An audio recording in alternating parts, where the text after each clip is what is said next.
All right. I am now joined, as always, by our producer and resident movie buff, Forrest Miller, by Jacobin contributing editor, Jacobin deputy editor, Micah Uetricht, by philosophy professor Ryan Lake, and by This Is Revolution host Jason Myles. So, a couple things before we get started.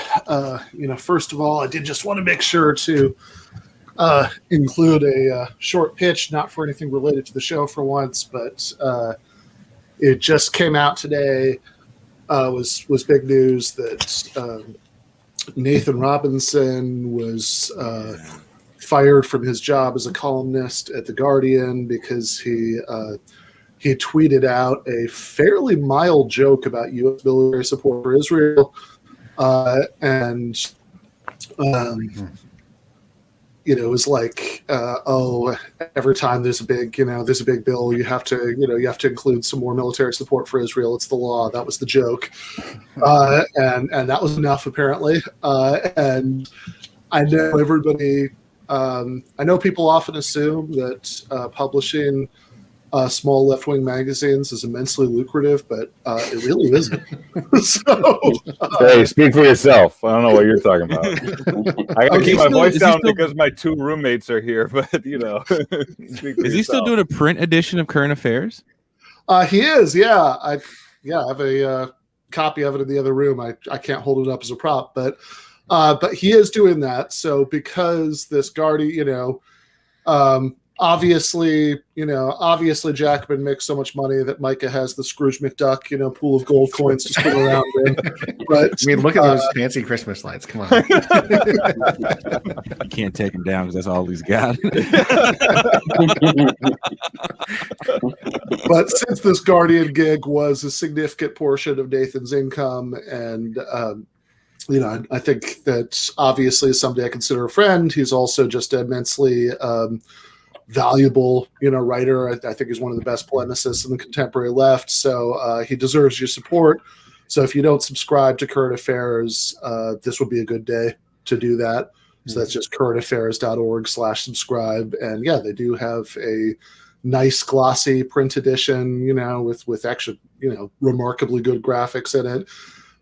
So it's you're getting something nice for the coffee table, as well as the content, and I did want to encourage people to do that. But it really makes you wonder, though, what consequences that people face from mainstream publications like The Guardian that don't have a publication, and they're like a different platform to publish to. Like, how have they buried columnists in the past that have made comments about Israel? I didn't realize Graeber had left The Guardian last year because of the same thing. There's smearing of Jeremy Corbyn, and when they did his obituary, kind of left that whole thing out. Yeah. So, I mean, this is the consequence of this kind of dishonest weaponization of anti-Semitism. I mean, and I assume that the editors are just like in high dudgeon because of everything that has happened over the last year or two in UK politics. But it's absurd. I mean, this is how that can be grounds. And this is in one of the more progressive mainstream newspapers of the entire world. Well, certainly in the Anglophone world. Let's keep in mind, didn't they just run that piece not too long ago about child labor is totally cool when it's in Africa because you don't get it? Oh yeah, that was the Gates Foundation thing. Yeah. We just looked at that the other day. Yeah. Well, it's cool, bro. You just don't get it.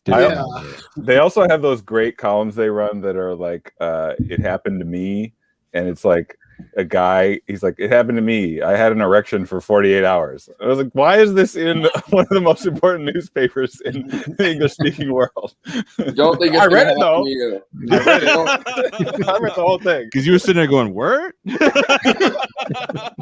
I hate when criticizing Israel gives me an erection that lasts 48 hours. Somebody's going to Brazil. Yeah. 48-hour erections. Yeah, My I dad called me after he used. if somebody my- starts talking about the right of return for refugees, it might go up to 2 hours. I don't know, but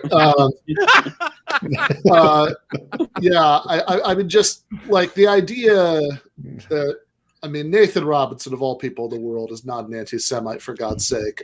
This is I mean, this could not be sillier. I think they also said, like in the email.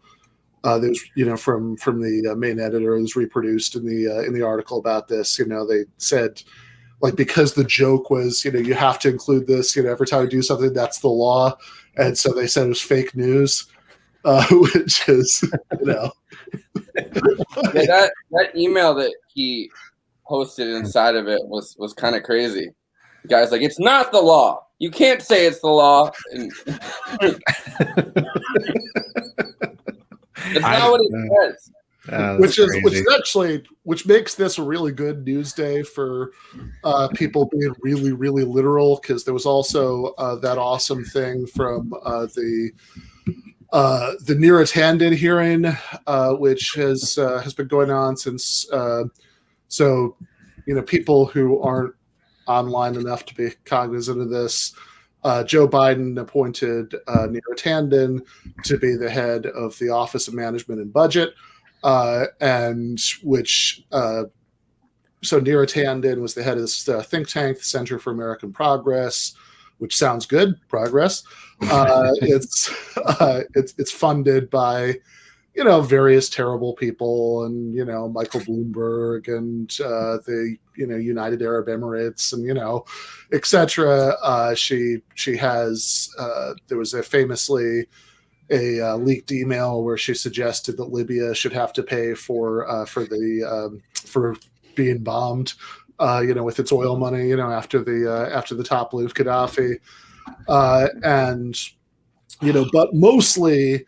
She was a really extreme, Hillary partisan, and then just anti-Bernie person in the 2020 cycle, which means that pretty much everybody who's a leftist who's on Twitter has had some sort of interaction with her, and so it's just bizarre and hilarious right now to see her in the Senate hearing and have people bring up all of her shit posting, from over the years. Well, didn't she try to fight Breonna Joy Gray? I mean, quite literally. Yeah, didn't they get into it literally? Like a literal fight? No, she pushed Bernie's campaign manager. Yeah. When he worked there, right? Yeah. Oh, it wasn't Breonna. It was somebody else. No, it was it was Faye's. I don't know how to say her name, but yeah, Secure. Okay. Yeah. She pushed him though, right? What's that? She pushed him in the chest, I think. Physically. Yeah, she put hands on him multiple times. Yeah. I'm not saying that's grounds. So there was this. So there's this amazing moment that's been going around today. Just want to play this. The dialectic. I think you deleted. Is the sound coming through? About 1,000 tweets. Yeah. And it wasn't just about Republicans. And I don't mind disagreements in policy. I think that's great. I love the dialectic. But the comments were personal. I mean, you call Senator Sanders everything but an ignorant slut. That is not true. And that's not just one or two. I think. Wait, so if it's not true, she did call Bernie Sanders? Yeah, right. But like I said, I did call him a slut. Extreme literalism all around. It's like, no, I didn't say ignorant slut. I said Bernie was a whore. Get your words straight. Oh God! And Bernie's the chair of this hearing, right? Yeah, because he's the Senate budget chair now, so he has to. Which honestly, I almost thought was the move. Like it was like a power move that to make him shepherd through the confirmation of this person who spent years as this adamant anti-Bernie troll. Mm-hmm. Although I think. Honestly, on reflection, it's more likely, and sadder in a way that this is just not something that would even rise to the Biden administration's attention. They don't really care one way or the other. But in any case, There was also there was this moment in the hearing today, with Bernie. I don't wait. Hold on. It's gotta. According to the Washington Post, since 2014, Center for American Progress has received at least $38 million from corporate America, including Wall Street and every special interest that I can think of.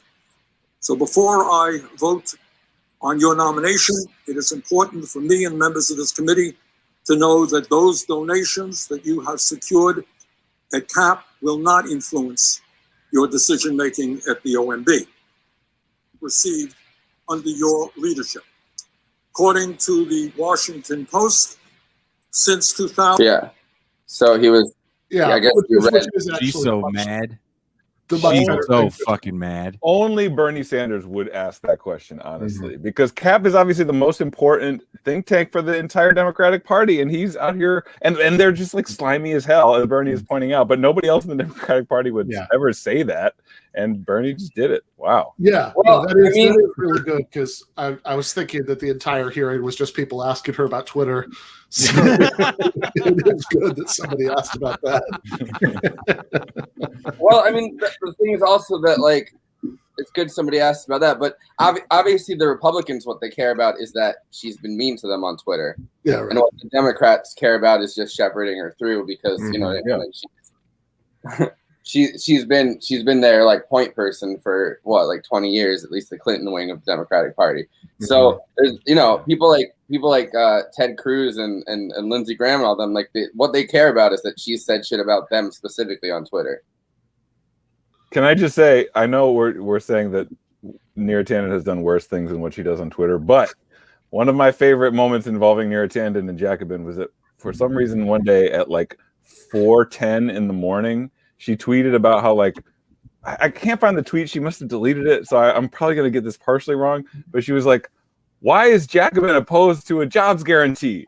And Bhaskar Sankar, the founder of Jacobin, responded, Jacobin has never been opposed to the jobs guarantee, but you know what we're for? 8 hours of sleep.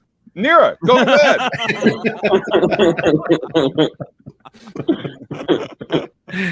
bed. What a weird thing to say. Yeah. Is she all coked out? Maybe she was on Ambien, doing one of those middle of the night. Is she one of those, like... The Roseanne thing. Remember Roseanne? Yeah, exactly. Well, I mean, when Roseanne said that shit. She's done worse things, obviously, than Twitter, but her worst things have all been over email. Like, that's the crazy part of it. Like, the whole Libya thing was in an email, like, that she sent, where she was talking about taking their oil. Yeah. And, she has, and I should say, too, that, I mean, she has a long history of trying to get people fired for their tweets. So, I mean, this is, if nothing else, kind of poetic justice. And she'll probably, get confirmed anyway. I mean, yeah. It doesn't even matter. Well, the ironic thing is also that, they spent 4 years during the Trump administration. Their whole thing was, he's mean on Twitter. He's mean on Twitter. A leader shouldn't be mean on Twitter. We need to unite people, not divide them. His Twitter's divisive. That was, you know what I mean? Like, that was Were you writing Kamala's speeches? Was that you for? That was the biggest thing that they have. They're like, oh, we're post that era. And Neera Tanden is, her Twitter output is Trumpian, and I hate to fucking use that word, but but I mean, it is. I think actually somebody calculated, like, apparently she joined Twitter after Trump, but even before Trump was kicked off, she'd actually sent more tweets than he had. Word. Wow. That's impressive. One of the most impressive posters in all of American history. I don't know. I mean, somebody else got in trouble on Twitter today. Am I the only Star Wars fan here? I think Ben likes Star Wars, right? I like Star Wars pretty well. Who got? I like Star Wars. I mean, Ryan, you try to make a friendship bond here on the internet? Yeah. Oh, yeah. So Gina Carano, I guess, said that being a Republican is like being a Jewish person in Nazi Germany. Wow. Yeah. Just like that. Exactly. I mean, that's what I'm always saying. Well, didn't Tim Allen say something similar to that, like in like a live interview? Yeah. He was like, it's like being a Jewish person in 30s Germany out here. Yeah. No, I mean that was the main problem with that the Jewish people faced in Germany. That people, Gina put a picture up of the Night of the Broken Glass. I can't think of the actual Bristol Nazi. Oh yeah, yeah. She put a picture up of that. She goes, "It wasn't the Nazis. It was the other people that did all this damage." And it's I feel this way over my beliefs. And it was Antifa. Did the Night of the Broken Glass. Yeah. There you go. I'm like, you're a UFC fighter and a pretty decent sized celebrity at this point in your life. I think you're fine. Yeah. Well, I mean, the big thing is that I feel like for celebrities, like the reason that both liberal and conservative celebrities freak out this much about backlash is that like that's really all they have going on. Like, you know what I mean? Like it feels earth shattering to them because that's like the biggest thing in their life right now, like their reputation. What people are saying about them online. Like if you're in that insular world, I feel like it probably is earth shattering to your psyche, I guess. That you also hurt your pocketbook, right? Yeah. At the end of the day, if somebody doesn't want to cast you because you're going to kill their movie. Although, again, I do think that the Jewish people in Germany in the 1930s had bigger problems than not being cast in movies. But I think that was that's how it started. First, we're not casting you in the movies. Next thing you know, it's prison camps. No callback. What do you mean no callback? Yeah, they did a whole movie called The Eternal Jew, but it was erasure because there were no Jewish people casting it. Yeah, no. I mean, I think that is that anti-Semitic? Yeah, well, that was the anti-Semitic thing about it, that there weren't any Jewish people cast in the movie. Like that was why it was. They tortured us, they starved us, they burned us, they put us in camps, and we didn't get any acting roles out of it. And this fucking sucks. Not one film. That's the real Holocaust here. I don't. Yeah.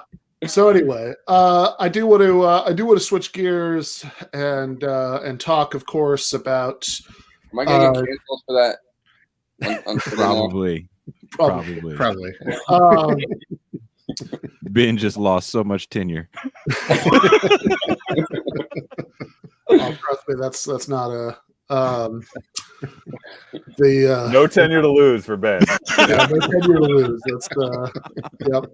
Podcasting's just another word for nothing left to lose. But, anyway, obviously, what this stream is about is the impeachment trial. That's what we're going to talk about for the next 6 hours. Kidding. We're not going to be talking about that. I do want to talk about something more important. So, Forrest, show me your war face. Constipated face. The funniest part about that scene is that his war face isn't that good. He's like, what's the war face? Come on, show me your war face. Yeah. Do you think the side that actually won the war spent a lot of time telling each other to show them their war faces? That's a good question. Actually, they had better war faces. That's why. Ho Chi Minh, hell of a war face right there. Yeah. That's the guy. Because if not, I really question the value of this whole training regimen. It's funny you say that, Ben, because that's actually one of the points I wanted to make about this movie later on. We're going to get to that. The war faces?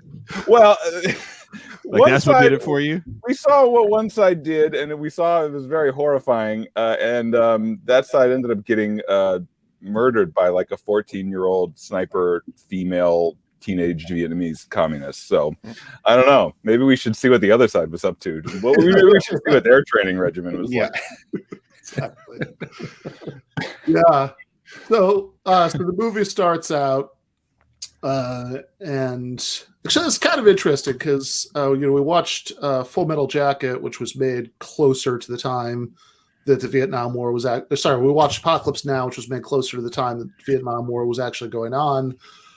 This was there we go. Sorry, that's the response. I responded to Forrest incorrectly. I don't remember the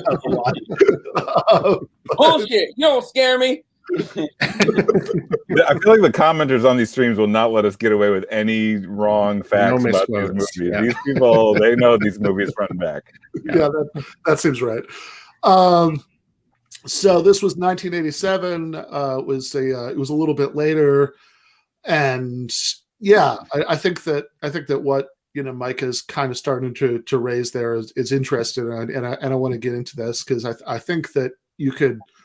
Like, I think it's interesting that American movies about the Vietnam War are, in like some ways, right? Some of these movies like really unflinching in the portrayal of the horrors of it, or the futility of it, etc.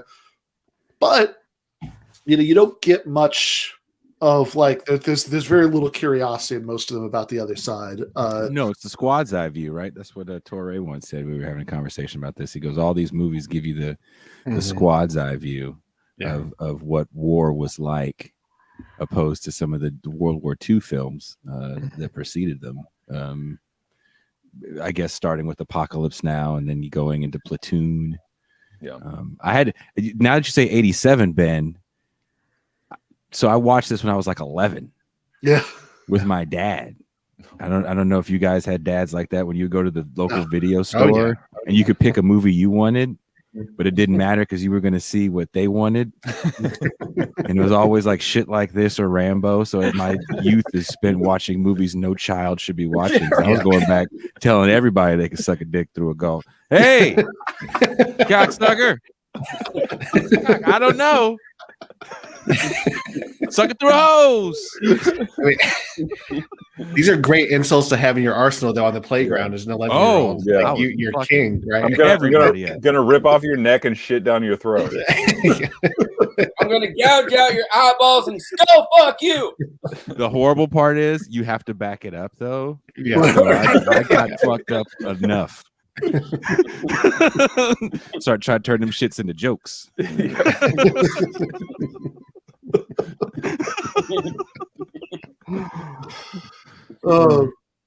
So as the movie starts, you're seeing people have their heads shaved in preparation for their time on the island, doing basic training for the Marine Corps, and then the first 40 minutes of the movie or something like that is spent on the island. It's spent showing basic training. So the voice that you hear the most and the voice that you're hearing for the most part is the drill instructor, and in a way that I think must really capture like I would imagine. I mean, even if whatever, like regardless of the accuracy or inaccuracy of any details, I think just how dominant his voice is in those 40 minutes, I've got to think must capture what it's like to go through that experience. Mm-hmm. He's a real drill instructor. This guy just screaming in your ear all the time, and that's all you think about. And probably if you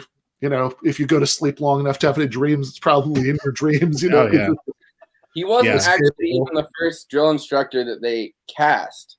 He was originally cast to be like the guy that shaped them up to get them ready for military scenes, like to show them kind of what it was like. Yeah. He ended up being so natural at it that because he was a drill instructor that they cast him to which has become his role. He is an actor now in Hollywood.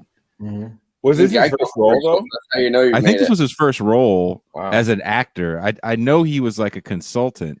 There's another guy that's in Platoon. He's in all the war movies. White guy, white hair. I can't think of his name. He was also a consultant for years. That was a real enlisted cat. I can't think of his name right now. He might be in this one too. He's like in all the military movies. It's like he's in the contract. You got to get him in there. I think the drill that's instructor. Fake news. It's not in the contract. You can not do that and keep your job at the Guardian.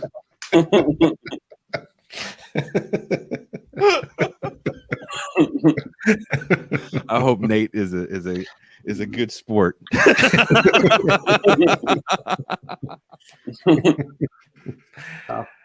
Sorry, Nate. Yeah. I mean, he's obviously like Right. The performance is fantastic, as is, I mean, really all the acting in this movie is great. But and you see him at first, like probably most iconic part of the movie is right at the beginning, when the drill instructor is walking back and forth, among the recruits on the first day, and he's screaming at them, and he's coming up with all these like really inventive, insults, and obviously it's horrifying, but it's also very funny, and the movie is playing with that because it is so over the top and funny. And so then you have the Private Pyle who he ends up tormenting for the next half hour or so, react like we're reacting. He thinks it's funny. He's smiling. He can't stop smiling, and that's how he's kind of initially picked as the victim for this. What happens in that next segment of the movie, because he's expressing emotion, and really it's I think that it's so well chosen that like the very first thing you see, that first shot, is people having their hair shaved off, because the whole thing in the first part of the movie is just this like dehumanizing process, of taking away people's individuality, trying to take explicitly telling them not to show emotions, that they're they can't feel emotions, without permission. There's die without permission. Like that's a line in the movie, isn't it? You can't die without permission. Yeah. I also throughout his whole thing, and it comes up again later in the movie, this like obsession with kind of the Marine Corps as Jesus. Like, you know what I mean? He said like your heart might belong to Jesus, but your ass belongs to the Corps. Like it's like this almost religious, expansion, I guess, of military psyche. Well, I mean, the whole thing in those first 40 minutes, it's about showing that the Marine Corps is now like in control of the most basic aspects of your life, the things that would be most psychologically intimate to you. So there's tons of stuff about sex, and there's tons of stuff about religion. Yeah, the sex stuff is really interesting. Like the way and it's thematically similar to what Kubrick was doing in Strangelove that we talked about. That close connection between this hyper masculinity and military violence, and like this just like takes it up a level. Like your gun is your woman. Like you're not getting any pussy, but your rifle. Like that's it. This is my rifle. This is my gun. Like really, like literally equating violence with sex. Ryan's getting better at this film analysis thing. Yeah, that's right. I'm picking up some things. More to say than just good this time. Yeah, I mean, at the end, I will give my classic analysis. But no, that's right, and I think that, and similarly, like the same way, it's all about I mean, your rifle is your woman now, so you have to give the girl's name. This drill sergeant is constantly going on about sex, in the same way with religion, sort of taking those things that would be very intimate, parts of your life, and just constantly talking about that and filtering it through, this is the new person you are in the Marines. It's like it was funny, but I mean, it was also like one of the creepiest scenes in the movie, the Marine boot camp version of Christmas, where he's singing Happy Birthday to Jesus. Yeah. There's also that as a motivating factor, I think. Like when Private Pyle is getting up he can't get up the wall, and he's like, I bet you could get up there if there was some pussy up there. Like there's, you know what I mean? Like well, again, it's sex and religion, because he also says if God were you up there, he would miracle your ass up. Is that because they're younger though too? Because we're also talking about like 18-year-old boys. I can't speak for everybody here, but when I was 18, I definitely was constantly looking. Sure. Well, it's getting into the it's getting into the root of, I mean, who stereotypically men are at the center of it. You know what I mean? Like you wanna fuck. I mean, you know, if you're patriotic, I guess in that sense, at that time, like religion would play a big role in it. Your country would play a big role in it. Like, so it's kind of getting to the core, I guess, no pun intended, of who in their minds, like stereotypically they would be as a masculine warrior. Yeah. Yeah, take those base impulses and channel them into turning them into just literal killing robots, robot fodder. All their basic impulses. Yeah. Although that was a really interesting line. Yeah, jumping ahead a little bit towards the end of the boot camp sequence, that said, you know, the Corps doesn't want robots. It wants killers. Yeah. So it's good that they're growing. You know, that like the recruits towards the end of training are growing beyond their control, because that shows that they're maturing into the autonomous killers that they're supposed to be. Well, except when, you know, Pyle kills the wrong person. I mean, he's clearly like taken the right lessons in some ways, but he just like he shot the wrong guy. But he became the killer, you know. Right, which they're playing with, because having, you know, I mean, I haven't seen this movie as often as I've seen some of the ones that we've covered, but I've certainly seen it, you know, several times before. And this rewatch, one of the things that really hit me is there's this scene where they're all sitting in the bleachers, and at this point, Private Pyle has been just utterly traumatized, you know, by being picked out, you know, one, the fact that he is kind of a fuck up. I mean, like, I'm sure not as badly as I would be if I'd tried to go through that experience, you know, but he is very bad at it. Forrest, you know, tweeted something I thought, you know, was really good about how there's a little bit of Private Pyle in all of us. But I would have, I would have my locker be full of jelly donuts.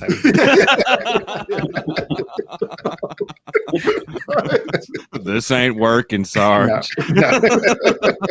I too have been caught stealing from mess halls across this great country. Yeah, that's true. You say that, it's funny because I was when that scene when I was watching it, I was like immediately mentally taken back to a moment at my church when I was a child, when I like stole a ho-ho. I like ate one more ho-ho than I was supposed to. I was like, all of a sudden I was mentally there. I was like, fuck, and I got called out. I got called out by the after-school coordinator at the church. He was like, somebody ate a ho-ho. I know one of you ate the ho-ho. Okay, Mike, you gotta eat the ho-ho, and the rest of you are gonna get punished for it. Drop and give Jesus 100. I will say this. That movie made me punish my children as a unit. If one kid fucked up, then they all got it. I think maybe you took the wrong lesson from the movie. Yeah. The only lesson I got from that movie was that you know, maybe if you do fuck people up all together, make sure that so that way the other kids will complete the punishment of the one who fucked up and beat him with the bars of soap and the socks so it doesn't leave a mark. But yeah, having seen it before and knowing, you know, that ultimately, you know, he was, again, you know, if you're watching this, we're going to spoil all this. But, you know, knowing that ultimately he was going to shoot the drill sergeant and then himself, that scene where they're all in the bleachers and the drill sergeant is talking about, and this is, again, this whole thing, they don't want robots, they want killers. He's talking about about Lee Harvey Oswald, and, all the Marines that where do you think he learned to shoot? Guy. Well, he talks about hundreds of yards away, moving targets, just amazing shooting. He talks about Charles Whitman too during that, and Charles, shooting people from the clock tower, in Austin, and during that scene, there's a shot where they focus in on Pyle and just kind of staring, you know, and it's like, oh, okay, there we go. So I didn't realize, this is the third time I've seen this movie, I didn't realize what I think Kubrick is trying to do in those scenes until this viewing of it, which is that it's a kind of commentary on like the martial values that are instilled in places like Marine Corps boot camps that boomerang back home and that end up being expressed through things like the clock tower shooter or whatever. And not only is that what happened, not only does the, what did Martin Luther King say? The bombs that explode in Vietnam, explode back in the ghetto, in the American ghettos or whatever. Like what we do in projecting our imperial military might abroad has real consequences of what happens at home. Not only is that true, but also, which we'll get into later, it doesn't even matter. It didn't win them Vietnam. We see everything that happens in this boot camp. We see all the awful stuff. We see Pyle kill himself. We see Pyle kill the drill sergeant, and they still lost the war. The martial values that they were trying to instill in all of these guys, and get them to associate. Here's my rifle. Here's my gun. All of that stuff. It didn't matter. It wasn't enough to win them the war. Do you think movies like and it was I wasn't the biggest fan of it. The Five Bloods, Spike Lee's recent Vietnam movie that kind of tells the slightly different tale of Vietnam, where the soldiers were somewhat sympathetic with the people in Vietnam. Kind of goes to show like these guys go over there and it's like, well, who are the bad guys?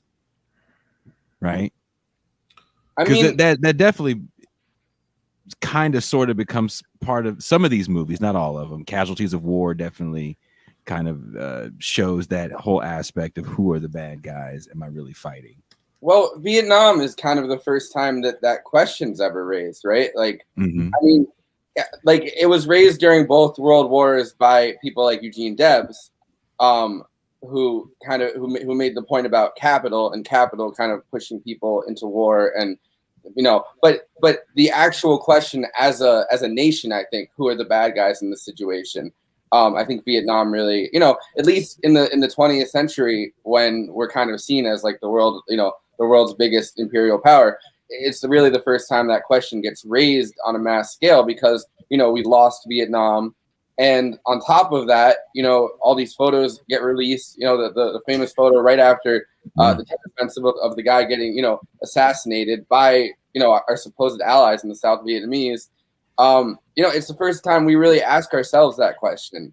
So I think it reflects a lot in movies from that era. And the soldiers aren't treated as heroes when they return. Yeah. Also, movies like Dead Presidents, kind of show that same thing with all those guys coming back from Vietnam and end up robbing a bank. So, Deer Hunter. Yeah, I mean, I think there is, although there was, like, I think that's kind of the psychological role that was played by the POW obsession, in the towards the end of the war and in the years immediately afterwards. Like one of the Rick Perlstein books, he has a line about how if you were Invisible Bridge, right? What's that? An Invisible Bridge, I think. Yeah, Invisible Bridge. That's the one. Yeah, the Fall of Nixon, the Rise of Reagan. He has a line about how. Like, if you were just paying attention to all this out of context, you would think that America had gone to war with Vietnam to rescue its captured POWs. Yeah, right. That's how fixated everything was in America at that time, on that issue. And Ben, I've told you before on some of these streams, part of the reason why we're talking about Full Metal Jacket is because I went down this whole rabbit hole of Vietnam War movies after I saw the Rambo for the first time. Actually, the first Rambo. I watched the first Rambo. My dad did not, pick it out of the video store. I had to watch it on my own at age 32. Micah Uetricht, we didn't talk. What a deprived childhood. I know. Did you? Okay, I know I'm the old guy here. Are you guys old enough to remember the Rambo cartoon? Oh yeah. Is that Ryan? Did Ryan say yeah? I remember. Oh yeah. Fuck yeah, Ryan. There was a Rambo cartoon. Yeah. Well, no, I mean it was which says something, right? I mean, these are not kids' movies, but there was a kids' audience for this movie. Rambo 2 was a cartoon, and it literally started off with the trailer of the movie where he gets the knife. He puts the shit on. Cartoon. Yeah. Well, I mean, you watch like Rambo 2 and Rambo 3, you're like, oh, I'm also watching a cartoon. Like this is a cartoon. Oh, especially 3.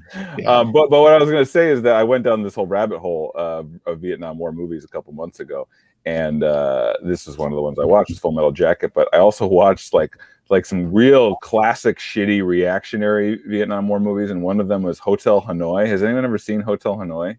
Is that the comedy?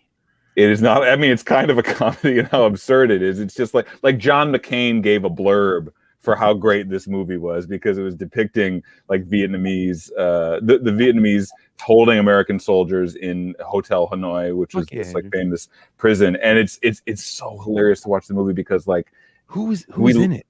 Nobody that I think you would know. I don't know. I'm vaguely remember. Is it an 80s movie?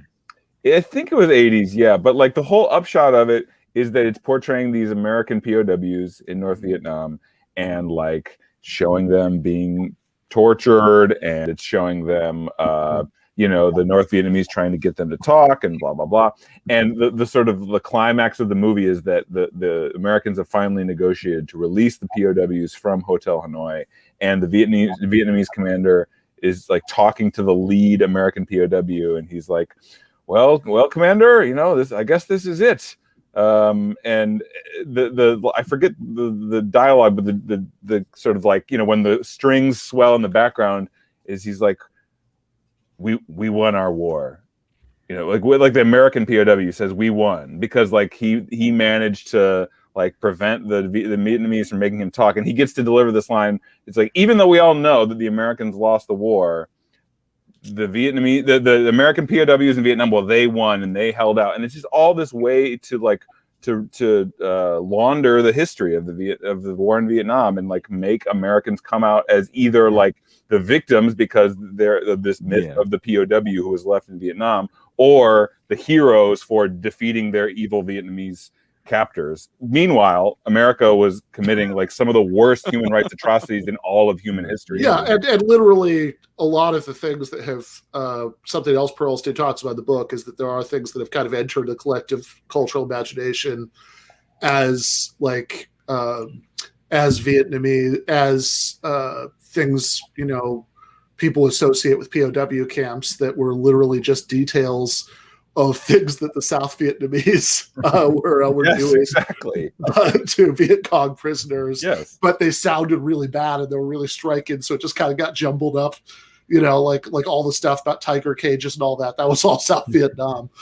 Well, it's also it's a two-pronged thing because it's the it's the post-war propaganda, through reactionary films, through nonstop television commentary, really for like the first time with a major conflict that we had that, and the real life propaganda of people like John McCain forming their political careers out of being the one POW that like stood up even though his father was an admiral and didn't let them like didn't get withstood torture to not talk and to let other POWs come home first. So it's like that, it's the double side of that. Yeah, and there's also and that class thing that this father's an admiral is also part of that. I think this is also something Perlstein talks about, that people, there was a big division that these like Air Force officers like John McCain tended to have a very different perspective on the war and very different like attitude towards the sort of internal politics of the POWs than people who had actually been on the ground and seen what the war was like, who were just like grunts who oftentimes didn't have that because it was this this kind of officer class solidarity, none of which is to say, I'm sure I don't doubt that that horrible things were done to POWs, but I think that the received narrative about this is really the perspective of a very specific type of POW. I mean, look at the numbers. Look at any serious account of what took place in Vietnam. I mean, what are the casualties list? I think the number of American dead in Vietnam was somewhere between like 60 and 80,000, right? Something like that. 2 million. 60,000.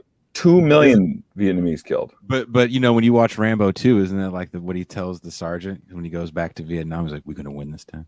Yeah. Well, he actually says, "Are we going to be allowed to?" Are they going to let us We're win? gonna be allowed to. Oh, Yeah, sorry. Because that's the premise that you wouldn't know it from watching this, but that's the premise that it was such a pansy war the way it was conducted. That must be why we lost. You know, They wouldn't let us win. Yeah. We never really like took the military off the leash to Right.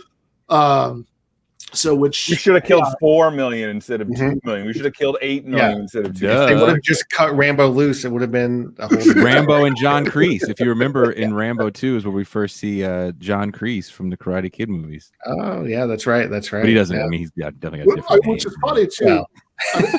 Yeah. I mean, the evolution of the Rambo franchise is really interesting this way too, because the first one is about this like mistreated, veteran, going up against like, terrible law enforcement, and, I believe it was Oscar nominated, wasn't the script? It's a great movie. It's an amazing movie, and like it was the movie, as I said, that sent me down this whole rabbit hole. And it's so weird to watch 2 and 3 after you've watched 1.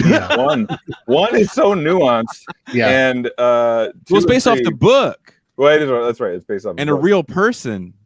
And remember that real person goes and talks to the cat at Ruby Ridge. I can't think of the guy's name off the top of my head. I didn't know that. Wow. Remember the guy at Ruby Ridge? Randy Weaver. Yeah. He goes and talks to that dude to like calm him down because that was that guy's hero. Oh, yeah. Bo. Yeah, I know who you're talking about. Yep. The real Rambo guy. I can't think of his name right now. Yeah, it's not Bo Diddley, but it's something that sounds like it. It is not Bo Diddley, but that'd be awesome if Bo Diddley came there. What you shooting for? I can't see like any scenes from Rambo without thinking about the "It's Always Sunny" episode where Danny DeVito keeps confusing his life with Rambo's life and is walking around with a knife in his mouth, and he's like, "They drew first blood." But what's crazy about watching Rambo is that like he's like he doesn't kill them, but he's like fucking up cops the whole movie. That's what he's doing. Yeah, the whole movie. The whole movie is just him like sharpening sticks and then like jamming them into cops' legs, and he's declaring war on police. It's like the cops fuck him up. Remember the cops fuck again. Yeah. I watched it with my dad, right? Lionel Myles. And he's like, I remember he's getting hit with the water hose. I was like, why is he in so much pain? My dad's like, that breaks bones, son. When I watched it, I realized maybe I was overthinking this, but there's Rambo. Okay, so they're in the Pacific Northwest in Rambo, right? There's not the main character, the sheriff, but like the number 2 in the police department has a Southern accent for some reason, and they're sicking dogs on Rambo. And they one of them at some point in the basement of the police station, one of them I think calls Rambo boy. It's just like, and the fire hose. Yeah. It seems like Rambo is being depicted as like a black person in the civil rights South, like the hose, the dogs, all of it. It seems like very heavy. Well, Micah, white men that returned back from Vietnam were the N-words of their time. Do you want to say, by the way, since he's been very insistent about it, he's asked this question several times in the chat. So there's a commentator who was referring back to the debate that I had with Adam Kokesh on Monday. Says, forget the movie. I'm more interested in Bolshevik Ben's pro-war position of violence to invade a peaceful community of volunteerists like Adam Kokesh to extort servitude via tax extortion. So, for the record, if instead of having a systematic campaign of napalming and indiscriminate violence that killed millions of peasants in order to prop up a deeply corrupt and unpopular local regime, if instead of that, what the U.S. had done to the Vietnamese was deducted some money from their paychecks to go towards healthcare and education, I would be much less sympathetic towards that cause. I do see some disanalogies between those two situations. Bolshevik man doesn't. I want to show me your taxing face, Ben. See it.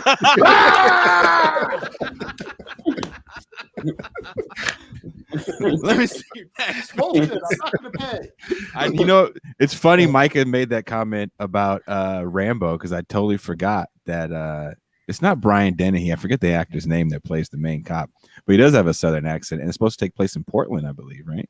I don't think the main cop has the Southern accent. A different cop does, but the main cop acts like a Southern. He's got a cowboy hat on, doesn't he? He's got a cowboy hat. Yeah. Yes. Which, by the way, to bring it back to Full Metal Jacket, obviously things were going in a more reactionary direction in terms of how we talked about Vietnam in the culture. I mean, the height of Reaganism, 87, right? Like that's Reagan. I mean, Reagan's got Alzheimer's by then, but he's still at the height of his power, height of American Reaganism. And yet, this movie is not. I don't think fundamentally it's a reactionary movie. There's some reactionary stuff that goes on in the movie, but like fundamentally, I don't think that's what this movie is, which makes it kind of incredible that it was made in 1987. No, I think it's a very anti-militarist movie, and clearly, yeah. I mean, look, the first half is about how is about how awful and dehumanizing boot camp is, and the second half is about the futility of the war in Vietnam, and we can talk about how those two halves might intersect, what the relationship might be between them.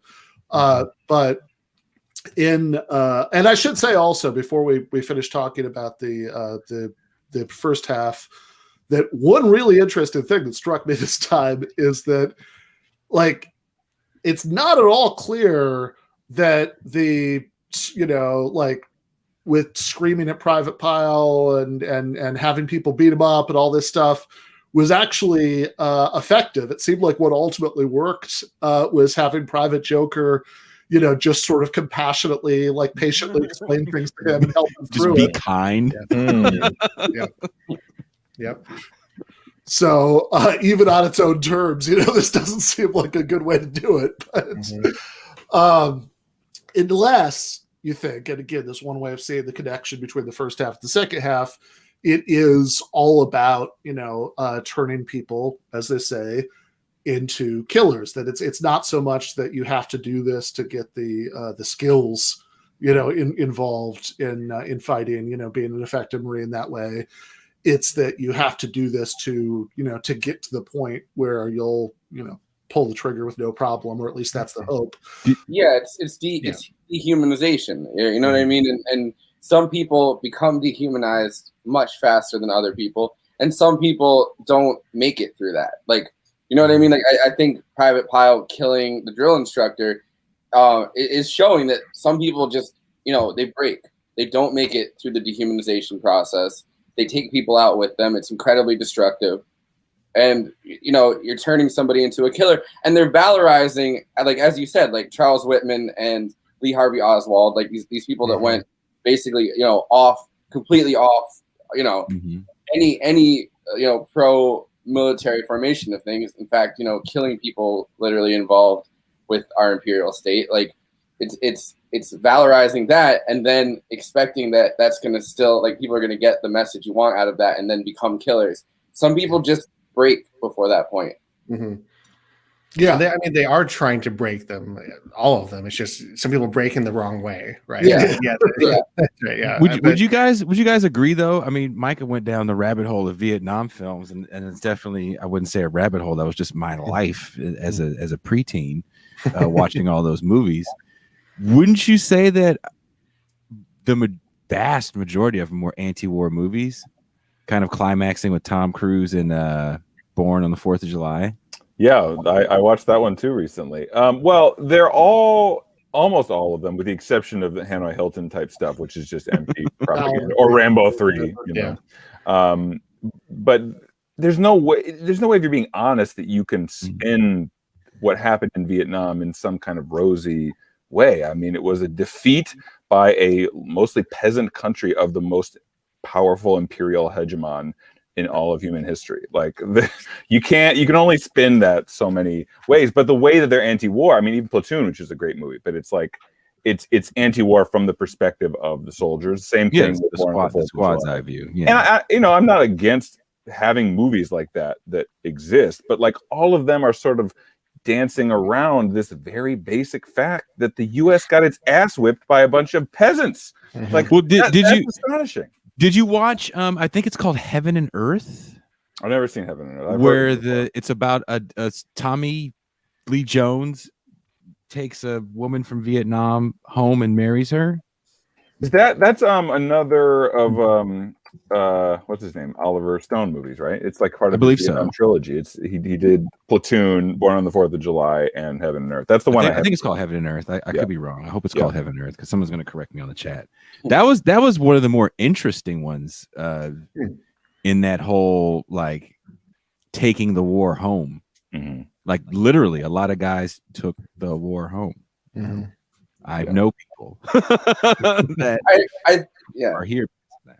I think as part of this broader point, there are anti-war movies like Kubrick throughout the Cold War. Like, you know, we did Dr. Strangelove. Like, he's doing anti-war movies because he himself is anti-war, and he's kind of philosophically and like emotionally breaking down the toll that war takes in a bunch of different ways throughout the Cold War.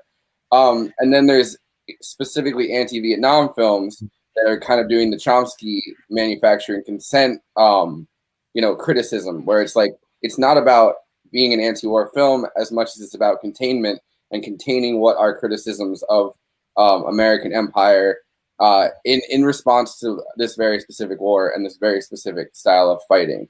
Or at least a manifestation of what's containing them, right? Which is the Chomsky point. You have a really vigorous debate, but it's within certain parameters.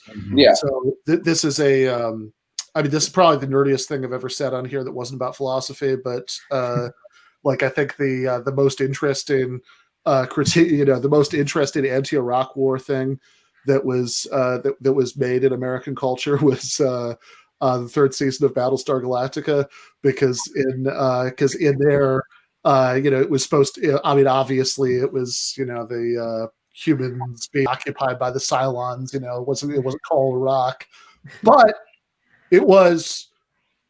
I think exactly nobody at the time didn't get the point. Of what the analogy was, and it actually portrayed people like resorting to suicide bombing as sympathetically as a weapon of resistance against foreign military occupation. So the second half of the film, are we allowed to go talk about the second half?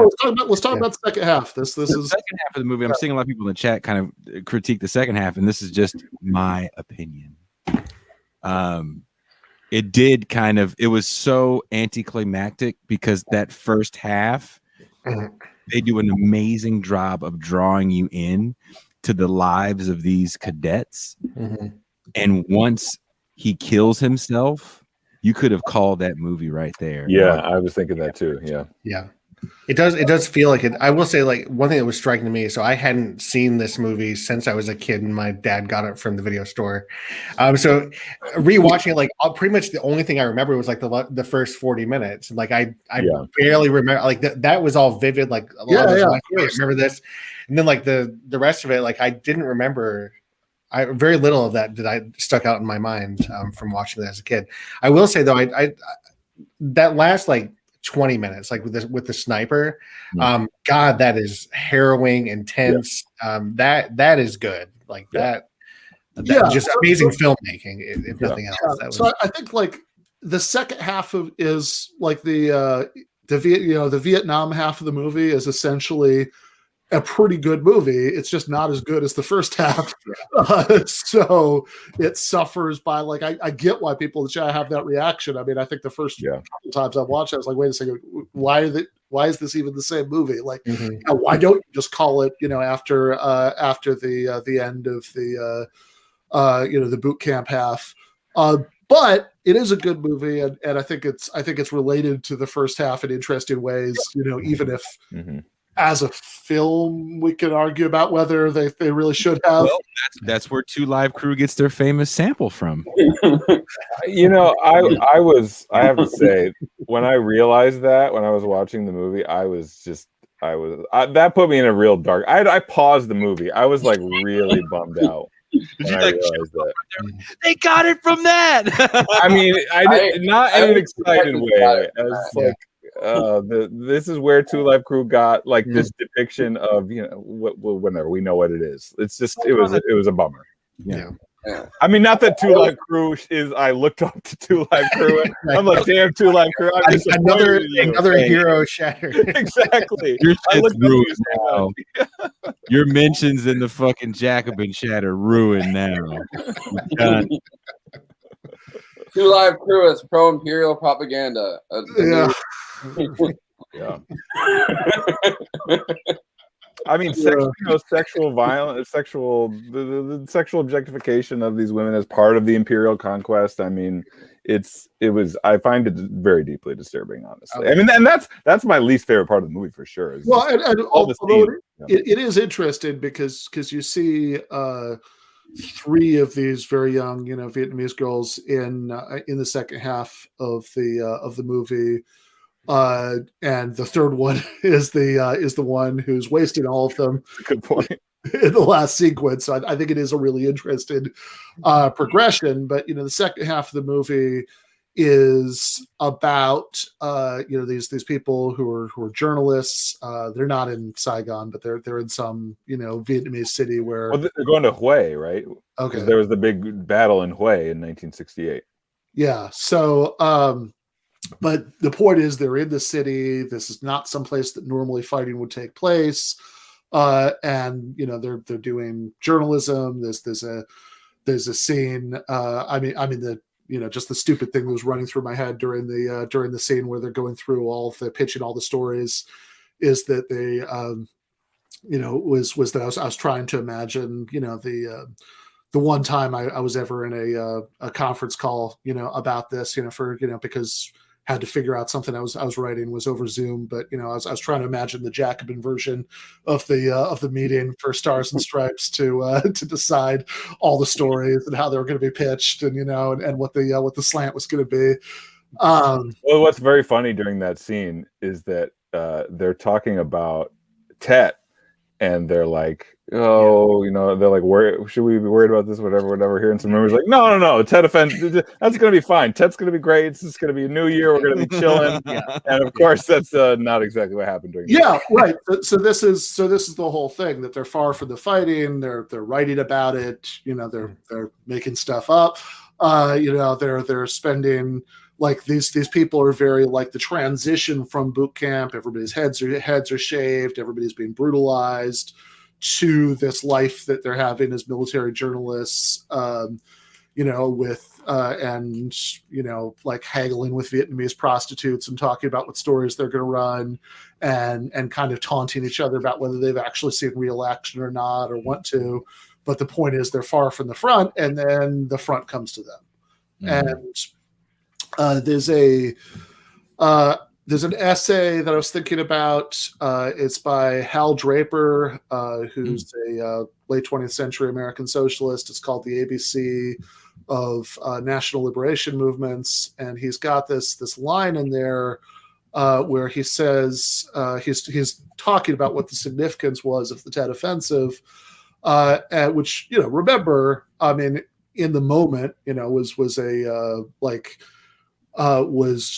loss, for the National Liberation Front in Vietnam, that they were beaten back from everything that they'd briefly taken during that. But he says, when a quote enemy unquote can move thousands of troops into a capital city and organize ammunition depots and military posts for weeks before an attack, with a whole sector of the population necessarily aware that something is going on, and without a single man, woman, or child betraying the massive operation to the official government, then it is not possible to believe that the situation of, quote, civil war, unquote, describes that state of affairs. This is a phenomenon that could only occur in the midst of a population that sees the issue as between its own people and an alien, as it would have done in Vichy France. And that, I think, is like sums up what the significance of this is. Wow, that last line. He just called the Americans the Nazis. Damn. Yeah, that they or at least played the equivalent role, in a war. But yeah. So and this is, I mean, whatever, don't need to do a deep dive into the sectarian of, the sort of debates that were happening about this. But Hal Draper's position was that, like overall position about the Cold War, was like Max Shachtman and those people, that this is basically a conflict between two imperial powers. And so initially they kind of seen the war in Vietnam primarily as being this proxy war between them expressing itself as the Civil War. And that was kind of what convinced them, no, at this point, this is just this is just an occupation, of this country. This is a national liberation movement against us. And that's kind of, again, what you see in the movie. You don't get any lines, from the NLF's perspective, of course, but I mean, it's in effect what you see. It's even the way that the American soldiers talk about the Vietnamese in the second half. They, like, whatever their perspective is on it, they do recognize that that's the situation that they're in, that they're not they're not intervening on behalf of one side in a conflict among Vietnamese people at this point. At this point, they're putting down a local population that collectively sees them as the enemy. Yeah, I mean, some of them seem befuddled by that fact. It's like, why aren't these guys appreciative of what we're doing for them? But yeah, they do all recognize that that's the situation. There's a line at one point where I forget the guy's name, who's Joker's friend, who also works for Star Cowboy photographer. Okay, no, not Cowboy. No, not Cowboy. Photographer. It's not Razorback, but it's something. Somebody in the chat will mention. Yeah, but he says at one point when they're walking down the road, we're supposed to be helping these people, and they shit all over us every chance they get. Yeah. Oh, I thought that was Matthew Modine. They have multiple times where they kind of say stuff like that. Yeah. Raptor Man. This is camera stolen, but when they're interviewing, Raptor, is it Raptor or Raptor? Raptor Man. We have conflicting reports in the chat. Raptor Man. Raptor Man. Jesus Christ, it's so different. No, but throughout, when they're interviewing them later on, they say, we're supposed to be here liberating them and, giving up our freedom, which is an interesting way to put it, because I think one of the black soldiers kind of says it like, we're giving up our freedom for them, and they're not appreciative of it, which is an interesting thing also because, there's a lot of work that's been done on how black soldiers would come back from Vietnam and the military, they'd be hyped up as kind of military heroes, and then they'd come back to, America and just be Black Americans again. You know what I mean? Well, World War II and I, definitely, right? Mudbound does a good job trying to tell that story of returning soldiers. I think that's from the first war. But Vietnam, again, I go back to movies like, and I'm not even a fan of the Hughes brothers, Dead Presidents did a pretty interesting job even trying to tell that story. For an early, mid 90s they came out to tell the story of black vets returning from Vietnam with no opportunity in a deindustrialized inner city. We have to kind of add that onto what these guys were coming back to, that adds to it. So when you watch a movie like Spike Lee's The Five Bloods, I didn't get it. I just didn't get it. I don't know if you guys bothered watching it. No. Yeah, I watched it pretty recently. Did you like it? I think that it told a much more complicated story of Vietnam than's been told through the media that we've kind of been filtered through. I don't necessarily think it's like my favorite Spike Lee movie or anything, but I don't know. It's no more but blues. It's just I think that I think it was interesting. Delroy Lindo has a great. If you watch it for anything, watch it for Delroy Lindo's performance. I thought his performance was masterful in that role. Other than that, I was just kind of like, I heard the book's pretty good. Maybe I should read that. It kind of flips into being like a heist movie really fast too, which is. And it's weird watching it in the aftermath of Chadwick Boseman dying, and then throughout the movie they're just like having pictures of him, like his dead. You know what I mean? Like his And so I watched it right after he died, like right after everyone, found out that he had passed away. So it was kind of a mind fuck watching that. And then they're like our poor deceased friend, and like holding up the picture of him, and I'm like, Jesus Christ. And shout out to Chadwick Boseman. That last movie he did, Ma Rainey's Black Bottom, just kills it in that movie. I have to watch that still. I'm supposed to be doing like a piece with somebody when the Oscars come around about like Oscar movies from like a leftist perspective, and because this year they've done a lot about like 60s and Vietnam anti-war movements and like criticism of that, and like it kind of felt like obviously they did like Trial of Chicago 7 last year. Like it's I haven't seen Trial of Chicago 7. I have not heard good things about it. Yeah, I actually I read what you wrote about it, Ben. But then when talking to Hampton's lawyers, he hated it.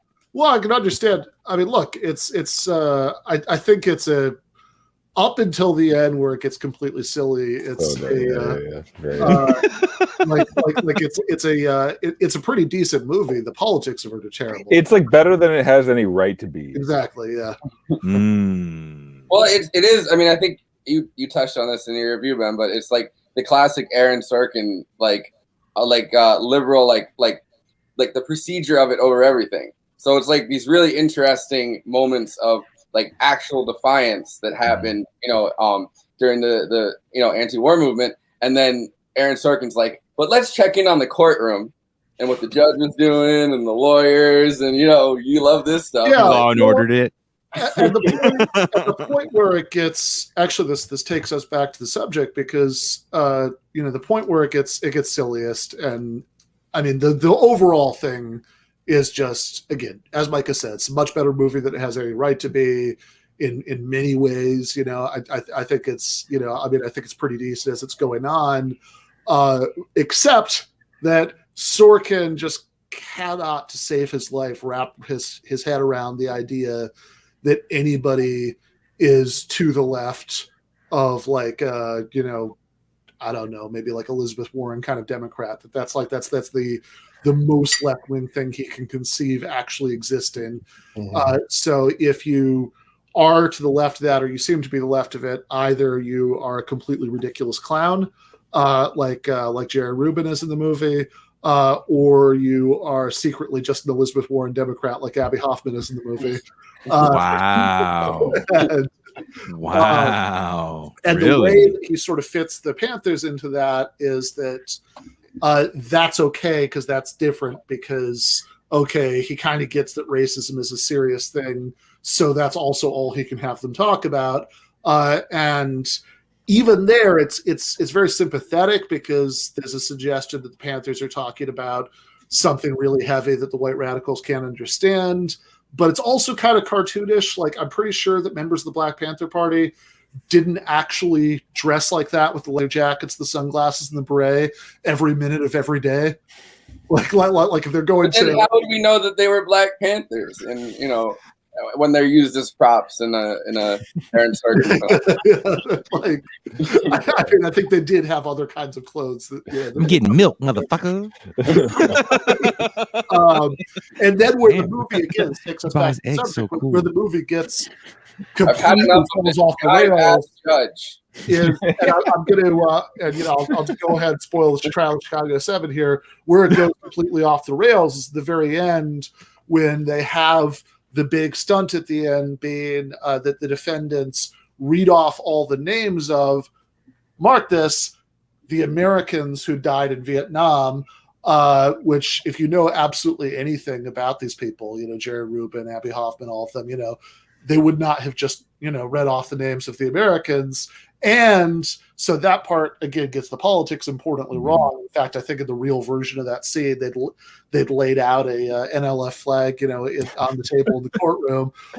Aaron Sorkin wasn't about to touch that. No, he wasn't going to do that. But then where it gets like completely ridiculous, and like for the most part, I could say, okay, this is like the politics of this are really bad. This misrepresented some important things, but like, it's pretty decent on its own terms, whatever. And I could sort of suspend disbelief about the sort of, the politics of the Sorkinverse. But where that completely ended for me was at the end of the movie when one of the prosecutors stands up out of respect, while they're reading the names of, of the fallen. It's like, okay, come on. And he's like, "What are you doing?" And he's like, "I got to respect the dead, or respect our troops, or something." Meanwhile, that guy who Joseph Gordon-Levitt was playing was just as reactionary as like the judge and everything else. He was a piece of shit. He wasn't some guy who got moved in his heart to like stand up for the anti-war cause. Like he was playing this key role in prosecuting these anti-war protesters. Well, yeah, that's the same criticism, whether it's like West Wing or anything else that that people really have of Aaron Sorkin. It's like,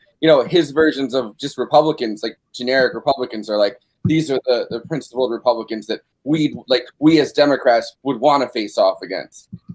So within that like context, like Joseph Gordon-Levitt's character is like, this is the disciplined prosecutor that we would want to face off against in a trial, even if he's working for the wrong causes, and we know that like he's a good person deep down inside. Yeah. By the way, I do like that from Jeremy Salmon in the chat, by the way, as one of the hosts of the Give Them the Mic to the Wrong Person podcast. Shout out to Jeremy.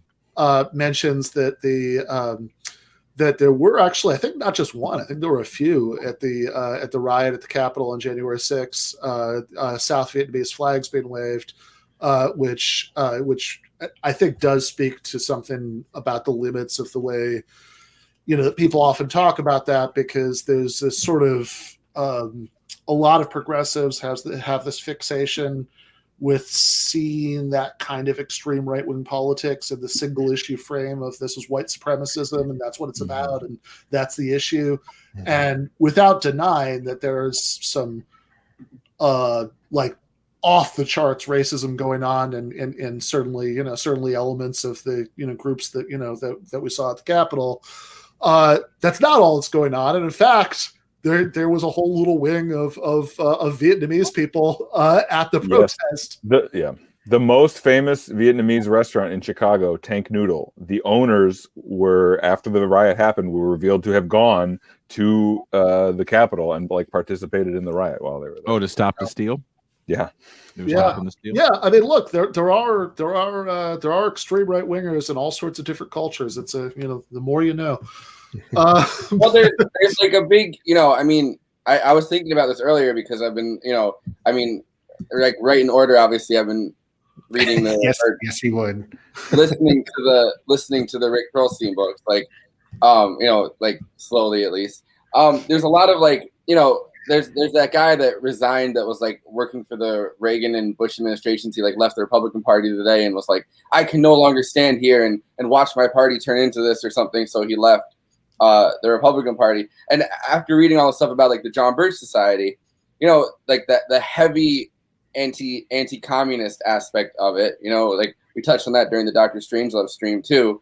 It's like that anti-communism conspiracy, like the international communist conspiracy that was pushed throughout the Cold War, came back during the Biden and Trump debates, when a lot of these people that also believe in QAnon also believe that Biden's like a communist Chinese puppet brought in to turn this into a socialist country somehow.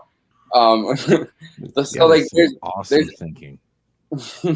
Yeah, well, right. I mean, there was a moment in the campaign when there were like dueling Trump and Biden commercials that were kind of trying to outdo each other and fear mongering about China. Yeah. And about Venezuela too.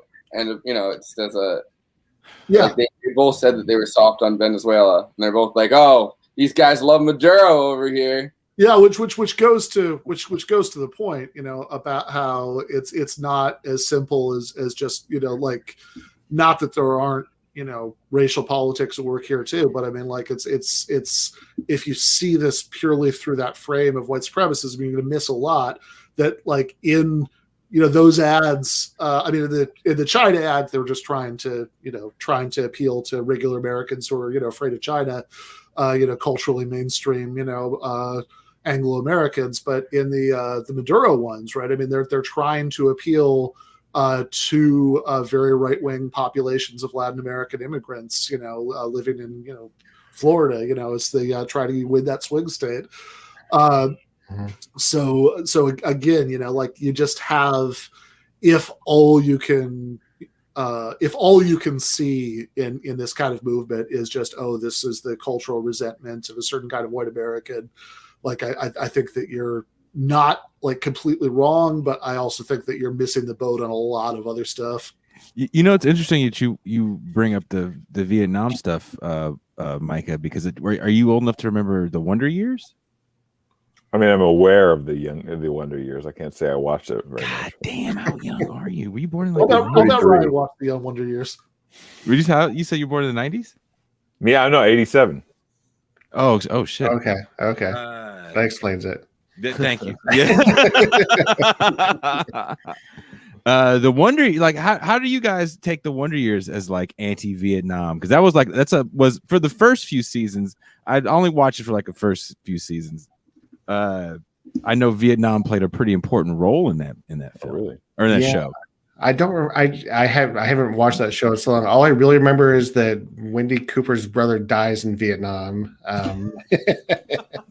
and that's portrayed as bad. That's literally all I remember about their commentary on the Vietnam War. They were like always like it was always on the news because that was what was going on back then. It was the Vietnam. Oh, I remember. No, I remember the older sister had an anti-war boyfriend, and they got in a big argument at the dinner table.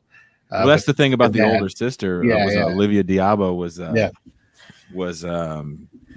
anti-war hippie. Mm-hmm. She was becoming an anti-war hippie. Yeah, that's right. It's coming back to me. It's coming back. Yeah. Fall down that rabbit hole. Oh boy. Yeah. Actually, while I was in Nevada campaigning for Bernie, for like a day at the very end, before the primary there, caucus there, I was staying with a couple where the wife was a Vietnamese immigrant who said, I remember the phrase with the Phan Dong, I think is how you say it. There's they said she didn't. She was awesome. Got to eat some great home cooked, Vietnamese, food while I was there. But said she didn't like the other, like most of the other Vietnamese people who lived in Las Vegas because they're all Phan Dong, which I'm probably saying wrong, but that means reactionary because she was like a, unreconstructed Vietnamese communist. But, like she's saying that they were more like right wing, is what she's saying. Yeah, exactly. Yeah, my ex actually played in a Vietnamese pop group for a lot of years, and there's a very large, well-to-do Vietnamese populations kind of sprinkled throughout the U.S. that I had no idea about until she would explain it to me. Yeah, it was. Yeah, go ahead. Yeah, I was going to say I think at least like me and Ryan both have a little bit of a more, I think, perspective on this than some American progressives do, having lived for many years in Miami, a city full of people who are neither white nor born in the U.S., but who have extremely right-wing politics. Yes. Absolutely. Are you a hurricane too, Ryan? Oh yeah. The U. That's right. The U. That's right. Well, no, the John Birch Society point that I guess I was trying to make was kind of that, the anti-communist stuff, like it gets lost in how I think it gets lost in this moment in time, but for a large section of the population that isn't white and isn't from here necessarily, it does play that's how it plays into that whole right-wing reactionary thing. And a lot of the immigrants that ended up in the United States during the Cold War, I mean, clearly are people that were a more upper class, like fleeing countries that we had invaded, but not necessarily as refugees in the sense of fleeing violence from their own country, but fleeing like regimes that we were that had been toppled, that were regimes that we were supporting. You know what I mean? Like a lot of Venezuelan immigrants obviously have come here because they were big in the government before Chavez took over. Mm-hmm. Oh yeah. So it's like the anti-communism stuff. Like obviously they're going to be enticed by far right politics because that was their politics, before that too. Yeah. Right. Of course. Lots of met lots of right-wing Venezuelan people in Miami and right-wing Cuban people and etc. But so anyway, this is my fault. I've let this drift far off course. I do want to get back to the movie because we haven't, we've kind of gotten like 2/3 of the way in. We're talking about the boot camp parts. We talked about the Tet Offensive, starting, but we really haven't gotten into what happens. So after the Tet Offensive starts, the private Joker and Rafterman are sent off to cover a battle. On the way there, they're in the helicopter, and you get one of it's in some ways it's similar to the vibe of the bombing scene in Apocalypse Now, but you get cool. like one of the most brutal, expressions of this in any movie, about the Vietnam War. The guy says in the helicopter, if they run, they're VC. If they stay still, they're well-disciplined VC. And that's not, I read as part of my rabbit hole, Kill Anything That Moves by Nick Turse, which is an incredible book about what the U.S. was actually doing in Vietnam, and he described. I mean, there's like multiple. That's not a concoction in somebody's mind. That scene, like there were many people, many American soldiers in Vietnam who did exactly that and said the exact thing. That was for a time like the official policy of the U.S. military was basically like if they run, they're VC. If they stand still, they're well disciplined VC. Well, has it changed much, really? Metal Jacket's not. I mean, it's based on like a real. Semi-biographical book that's out of print, I guess, because I tried to look it up, and I guess they have it kind of on script, but like a bad version of it. It is based on, hold on, it's The Short Timers, I'm pretty sure is the name of it. So it got out of print in 1987, and the guy died before he could like reprint it because he didn't want it printed under the name Full Metal Jacket, I guess. But he helped write the screenplay with Kubrick. Like so it's based on, and throughout it, when they do Matthew Modine's narration, like those parts, those are actually usually from the book. It's him like writing. It's like him writing a semi like autobiographical novel that he wrote after his time as a journalist in Vietnam. So those experiences are like based on true experiences that he had. Yeah. And the helicopter, like, the shooting people at the edge of the jungle thing, that I think there's actually a passage in Colin Powell's memoir that comes like remarkably close to that he just kind of casually. Damn, you read Colin Powell's memoir. My dad read Colin Powell's memoir, and he would like sit me down and talk about like, this is going to be the next president. Whatever else anybody got out of the stream, I think I'm getting a remarkably full picture of Jason's dad. Yeah, he's an awesome dude, man. He's funny as fuck. A picture of Obama and Bob Marley in the fucking living room, making jokes about Colin Powell being president. That's hilarious, dude. This shit doesn't come from nowhere. Another Bush administration holdover that made a bold "I left the Republican Party behind" statement in the Bush. He's from the Reagan administration, isn't he? I think but he stayed on and I think it was maybe even head of the Joint Chiefs already under Bush 1. And then I believe, because he did the Gulf War. He was a good general in the Gulf War. He could help cover My Lie. But then I think he resigned for the Clinton administration because he was against Don't Ask, Don't Tell for the wrong reason. And then he came back as Secretary of State and for Bush 2.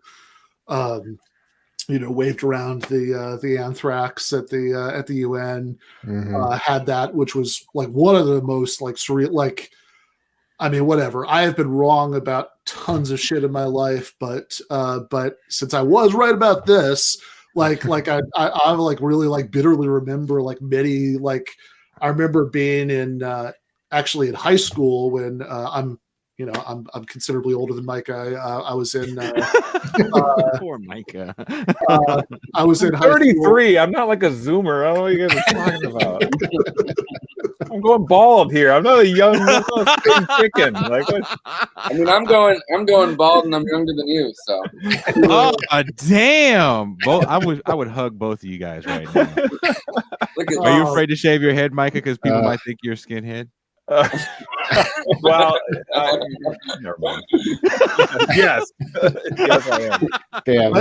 But yeah, I was in high school when Clinton was doing the big rev up, bomb and rock, and so I remember getting into like arguments with like a civics teacher or something about that, and a lot of that was about the weapons inspection stuff, and then I was in college, just finishing up college, the lead up to the Second Iraq War, and I remember like there was actually a fairly liberal poli-sci professor who, was just saying like, oh yeah, of course. I mean, obviously, Iraq has these weapons of mass destruction. And I remember arguing with him in class, being like, come on, like, what's the evidence for this? And he was like, well, surely like the CIA, whatever, they must have intelligence. They're not, they're not sharing with us. We don't know everything, everything that they know. And along those same lines, I remember watching Colin Powell at the UN and having him like talk about, like read these lines from these transcripts from these intercepted conversations where people are saying like the truck, oh, you mean the special truck?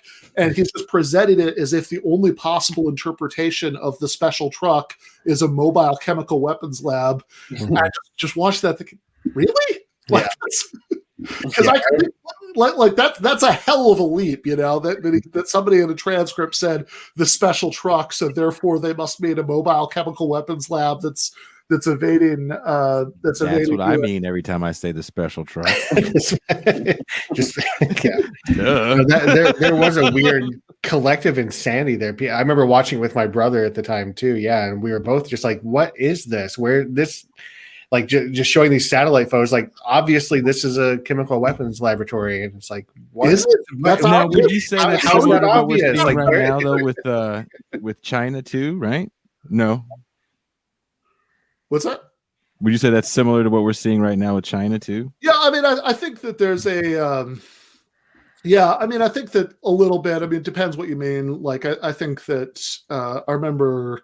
I mean, whatever. Like, I think I'll just give my bigger take on that. Which is that I think Sean Goody, who's also an editor at Jacobin, had a good take on this a while back about how he thinks that there's probably going to be, like, we're kind of already seeing a little bit, that there's, like, I think the China issue, even on the left, is going to really divide people in multiple directions. One of them being the sort of, yeah, China, because it's bad and authoritarian, that, like, therefore it's like good that, for us to like ramp up, like hostility and kind of have a new Cold War with China. I think you see this a little bit, and this is not somebody I dislike overall by any means, but like Ryan Grimm, I remember when there was the whole thing about banning TikTok, like saying, oh, well, you should ban it because, it's this, because, it's the Chinese state, collecting intelligence, whatever. And I was thinking, okay, this is so fucking stupid. Like the like every, like, bit of American technology, there's some sort of data collection. That's all it is. Hoovering up here. Like, this is just that it's foreigners doing it. Like, and then, but then on the other end, I think that you're going to get, people overreacting to the first group. This is Sean's point. By saying like,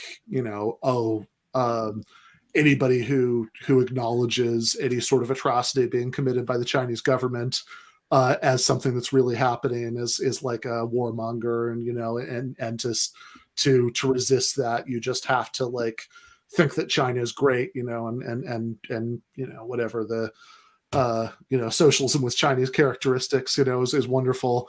And then the third, or we can just call for correct, for the sake of brevity, correct position would be saying, no, you can walk and chew bubble gum here, right? You could say, Eugene V. Debs when the Wilson administration arrested him for speaking out against World War I, in all those famous speeches that he gave about that, didn't feel the need to include. And by the way, the Kaiser's great, and enter rap and all of this. You can hold two thoughts in your head at the same time and think a neutral Cold War with China is very bad. And there has been a lot of really crazy fear mongering about it, but also that doesn't necessarily mean that like everything that's reported that's bad about China should be thought of in that same category as like weapons of mass destruction. Yeah. Well, the thing I think about China that kind of I've been thinking about a lot, that allows people to act as if it's much scarier in a lot of senses than it is the idea of the world being split up. Like before even like the Third World Project, you know what I mean? Or before even like, the world being split up into, the Soviet state and then us, like there was like the world split up into, the Occidental world and then the Oriental world, which like put China as some kind of backwards country that was completely reversed to us in a lot of ways, like in the collective psyche. So throughout the time that, we've been fear-mongering, like the U.S. has been fear-mongering about China's position in the world, there's already been like 2 centuries of work put into the fact that somehow, China's values and society are somehow fully like oppositional to ours in the sense of like, we value individualism, like, like in China, like they're collective, you know what I mean? Like we value freedom, like they don't care as much about freedom. They're working as one state. And that fits in really well with the anti-communism narrative. But, that was going on before, like long before the anti-communism narrative. Like that was going on during, British imperialism. Like that, you know what I mean? Like it's long before China was even even before China even got its independence, or you know what I mean, like before they even liberated themselves, like that was already going on as like an excuse for the British to push opium into Chinese ports. Yeah, for sure. Big Mindfulness, who moved my cheese? Thank you for the super chat. Asked, do you all support bringing back the draft to dampen support for imperialist adventurism? In my opinion, Iraq never would have been invaded if we still had the draft. I'll punt this to the panel, but I will say no. I think probably no, but I'm a little sympathetic to the idea. I think it's much easier for us to get into wars because the wealthy never have to fight wars ever, right? And the children of the wealthy never have to fight wars, and the children of our Congress people never have to fight wars. So it's much easier for the people pulling those levers to be like, sure, go invade Iraq, do whatever, when they know there's zero chance that their children are going to go to war. So if there were something that created parity, I don't know if draft is the best way to do it, but if there's something that created a parity, then that would be a better thing. So I don't know. Very much did not create that parity. Yeah, I know. Right. So you would need measures in place to make sure the children of the rich still get drafted, the children of Congress people still get drafted. Like you have to cut out all the loopholes they use to dodge it. But right. So if we're saying hypothetically, if we had a real draft that or something that could create more parity in whose children go to war. Well, I think this argument is kind of weird. Like, I think that the draft did play a big role in creating the anti-Vietnam War movement, and they got rid of it for that reason. So the masters of war are not going to bring it back for that reason. And also, like, leftists aren't going to be actively campaigning for it. I mean, that would be bizarre. We would say, no, we don't want anybody to go to war. Sounds like a nightmare. Yeah. Like I mean, they don't want to bring it back. They don't. Yeah, they don't want to bring it back, and we're not going to be like actively arguing to bring it back. So, plus, war is moving in this direction where they need fewer and fewer people to actually enlist, and there's more Blackwater type private military contractors. There's drones, etc. So like the face of warfare is changing. I don't know if you guys follow. War has probably changed enough that the draft will just very quickly be a completely irrelevant question anyway. I don't know if you guys follow the Left Flank Vets at all. They're a group of post 9/11 leftist combat veterans.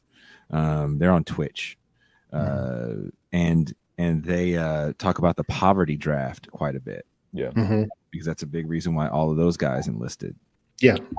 You know? Yeah, exactly. I mean, our current system is just a nightmare, right? I mean, we have extreme poverty, and then we for many people, one of the very few ways you can climb the ladder in our society is go join the military, get your college paid for. Yep. So, I mean, this is a nightmare system that we have now. So, yeah, is the draft a good way to deal with the problem? Probably not, but, what we're doing now is insane. I'm also 26, so like, there's a pretty big chance that I'd be one of the people drafted if, like, once they got through, like, once they needed to expand the 18 to 25. So now that I'm an old man, I'm a little more open to the idea that I was when I could be drafted. Right?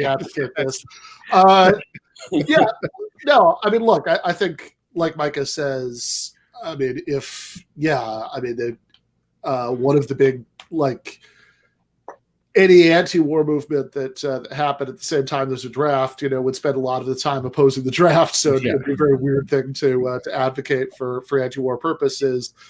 I would also say that even apart from whatever you think about the ethics of kind of hoping that, like, forcing some people to go off and do this will disincentivize other people from supporting it, I am skeptical just on empirical grounds. Like I think that if you look at places like Israel or South Korea that have had a draft in place for decades and decades, it doesn't seem to have had this effect. I mean, maybe it would in the United States. I think it's more likely to in the United States just because of how insanely individualistic we are, and so I mean, this is why the Vietnam, like Micah said, this is why the draft made the Vietnam War so unpopular, because we're so individualistic, and when we're forced to go to a war that we might not individually support, we freak out about it in a way. But maybe people in some of the cultures. But another thing that happened too, and I don't have the numbers to show how many people actually did it. A lot of people just like, they're going to draft me. Fuck it, I'm just going to enlist. So you had a good amount of people that just said, fuck it, I'm just going to enlist. Yeah, I can't beat this. I'm not going to get that deferment. I'm not going to run to Canada. So fuck it.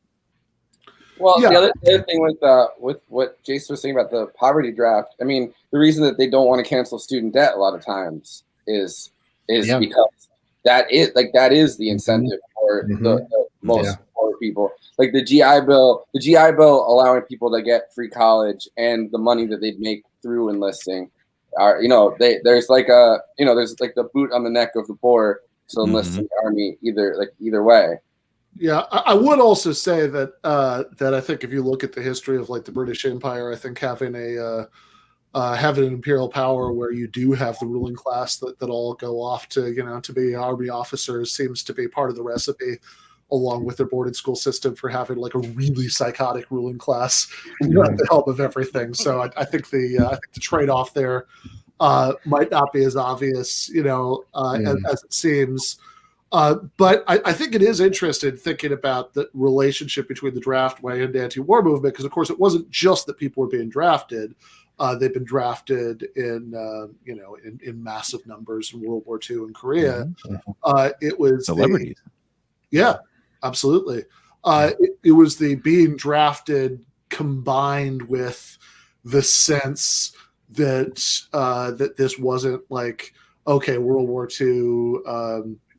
You did say, all right, we were attacked and something's really at stake. You could actually have Germany and Japan, win and become the dominant powers of the world, whatever that would mean, for us. And even the Korean War was an even enough thing that it could be seen in that light by a lot of people. Whereas I think that the widespread sense that this was unwinnable and be unjust, that it was pretty obvious that are just sort of trying to crush this peasant society that was in no conceivable position to ever threaten the United States in any way.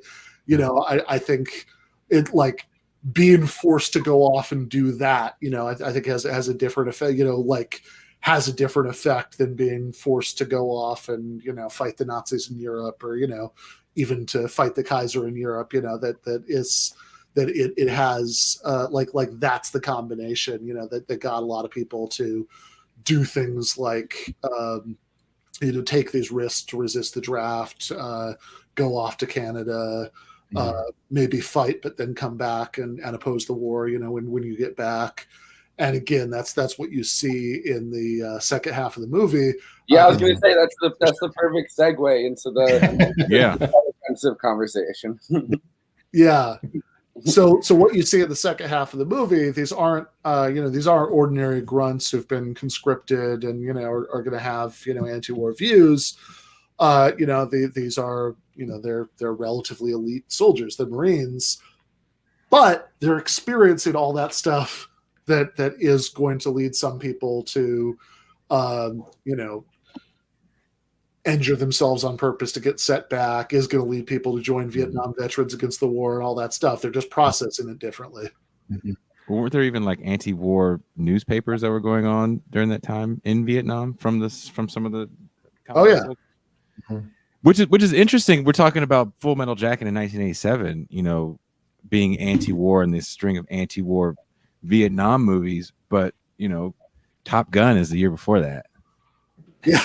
That's what I'm saying. The culture had already taken this jingoistic reactionary turn. Like that was where things were headed, and it made it even more incredible that Full Metal Jacket got made. Yeah. And then you think about I don't know if you guys remember Pat Tillman, the NFL player. Oh yeah.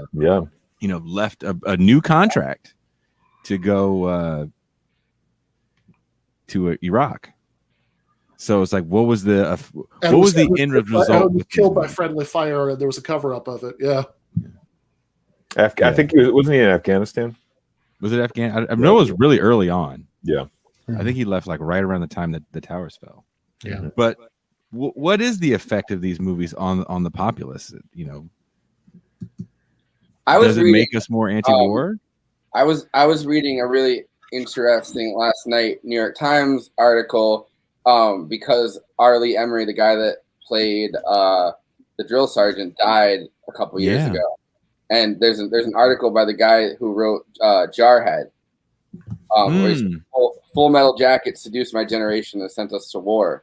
And, which definitely wasn't the point of it, but he's saying, he was saying within it that, part of like watching it, like the reaction to watching Full Metal Jacket specifically for a lot of younger people wasn't like an anti-war reaction. It was like this is how you become a man reaction. Like, we're going to take this abuse. We're willing to take this abuse. Like, isn't it great? Like, they're soldiers. Like, it's hilarious. The drill sergeant's yelling, like all of the stuff. And it's like, as somebody that is a socialist, as somebody who has been anti-war like my entire life before I even being raised with just like general liberal politics. Like, I remember my first encounter with the anti-war movement, going back to what Ben was saying earlier. Scott Ritter came to New Paltz, the campus at New Paltz, and gave a talk after he wrote his book about the WMDs. I remember my parents went to that, and that was my first experience really with the anti-war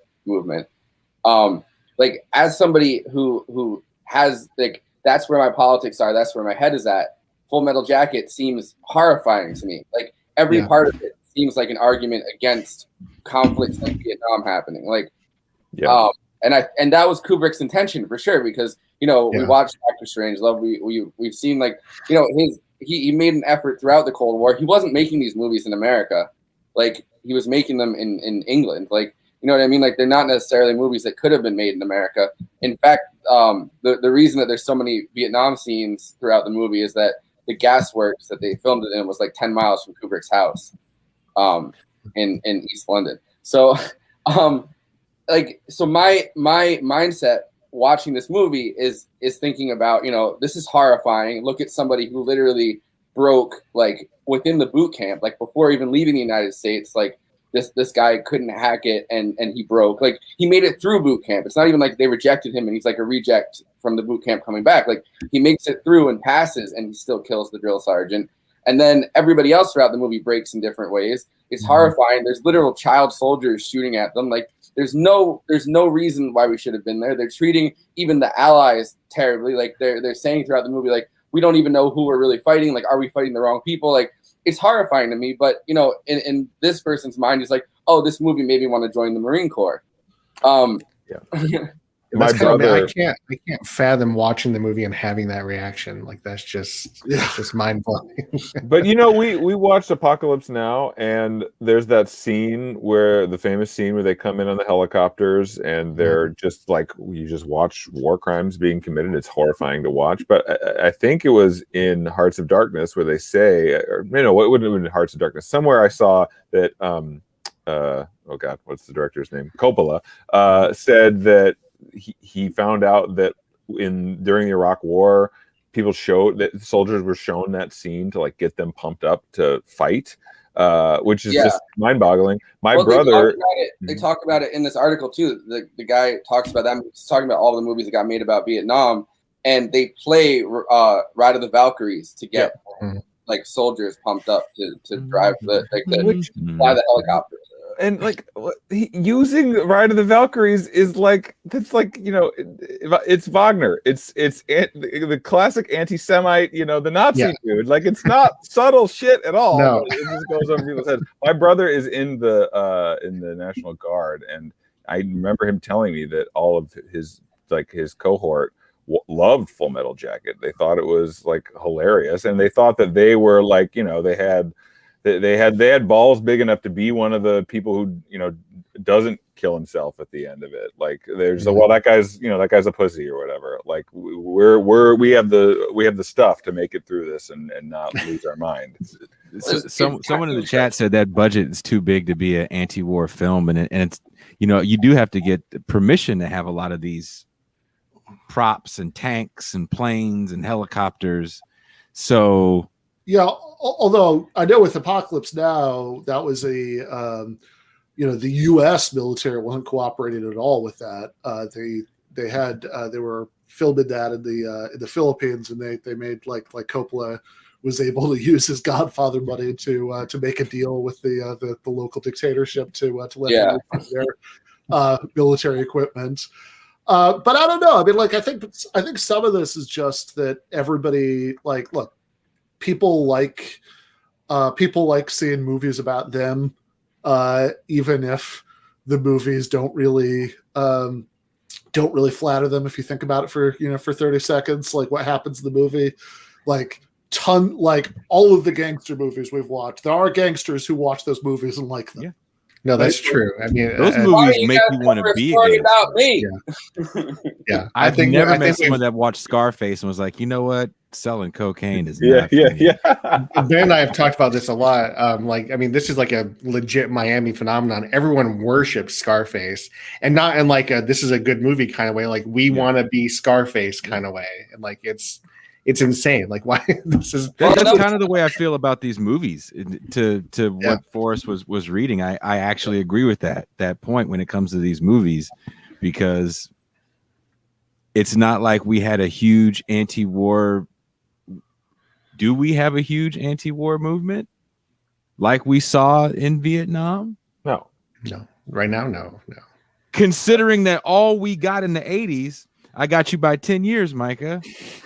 Not saying I'm better than you or no more than you. I'm not trying to insinuate that at all. I'm just saying that I didn't get the privilege to go back for fun. It was like, no, little motherfucker, sit down. We watching this shit. Considering that we got force-fed movies like this in the 80s, and then, you know, I grew up in a time before streaming, so it's constantly on cable television. I've watched Full Metal Jacket, Platoon, Casualties of War. What's another one, Ben? Hamburger Hill. Hamburger fucking Hill. Yeah. Jesus, yes. Brutal movie. Too many times to count. And I still have friends that enlisted in 1995 and 1994.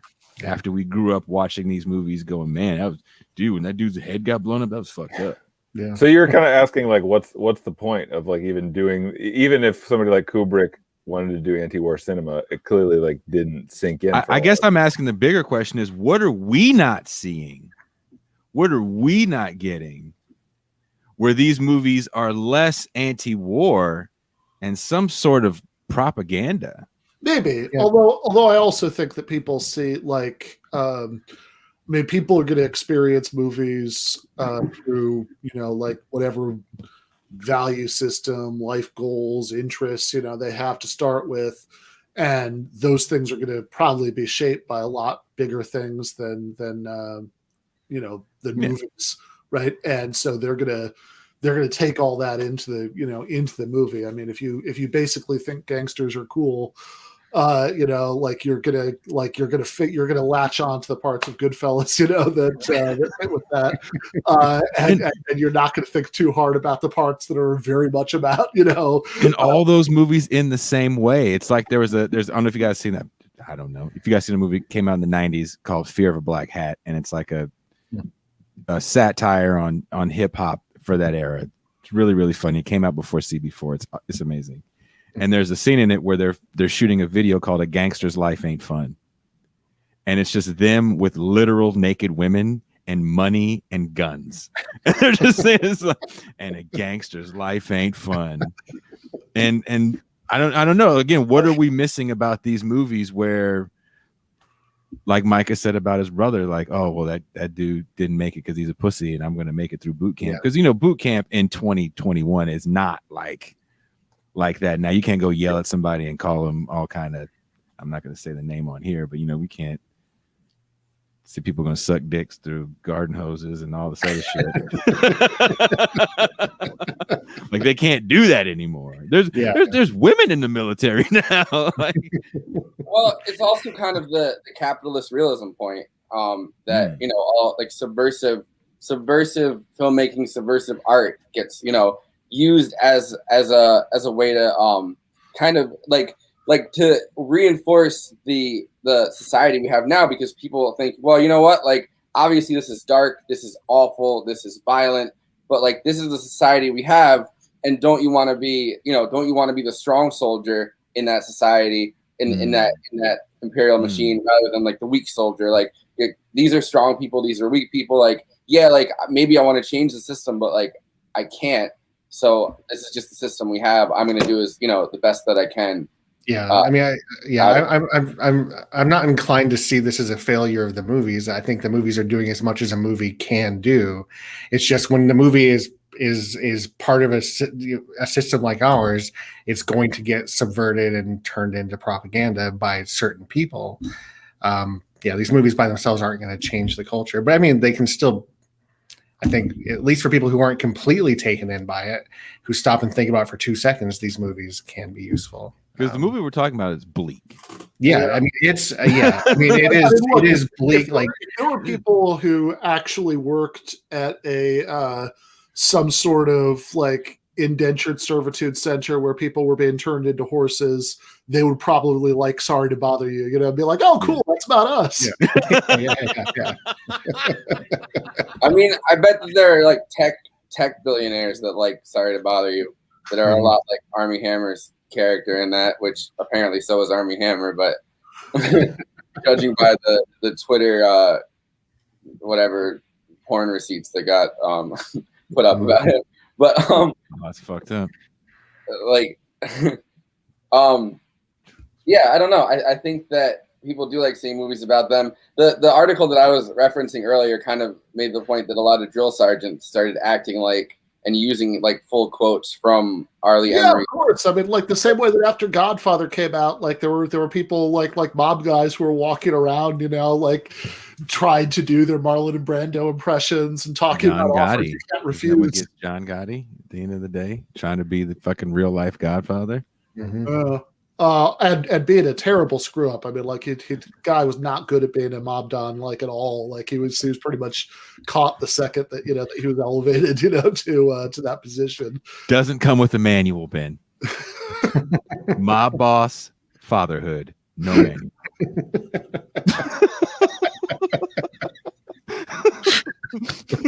Put that on a t-shirt. I tried as hard as I can. Okay. That sounds like something that one of those Italian uncles, that Forrest has talked about. Being a father, being a mob boss that don't come with a manual. I always As they're teaching him how to bootleg liquor in the back. because I like just I guess post about The Sopranos so much, and Scorsese movies. I like get these Instagram notifications from like Being Italian as an Instagram page that posts like these uncle style boomer memes that have like really grainy images of characters from movies, and I can see that being like being a mob boss, being a father. That doesn't keep the manual. Guy being like, yeah, that's about me. Well, something that should terrible father, terrible businessman, me. Uncle Vinny. Well, something that should come with a manual is being elevated in the field to be the head of your Marine unit while the sniper is keeps on taking people out, and you have and you have a subordinate who is refusing to follow orders, which is I know the best transition yet in this the stream. Yeah, nice job. That was good. Okay, thank you. you made me see that scene too. You also made me see that fucking scene. And again, I watched it at like 10, 11 years old. I'm like, this ain't G.I. Joe. No. No. Private, do you think this comes with a manual?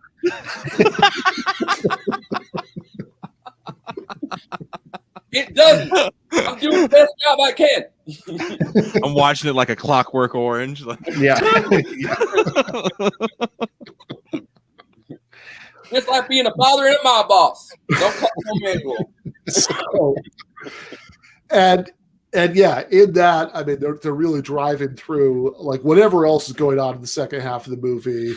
A big thing, like I mean, they say in the scene at the Stars and Stripes office, even Cronkite is going to come on TV and say the war is unwinnable, and then most of the rest of the movie is a demonstration of the war being unwinnable.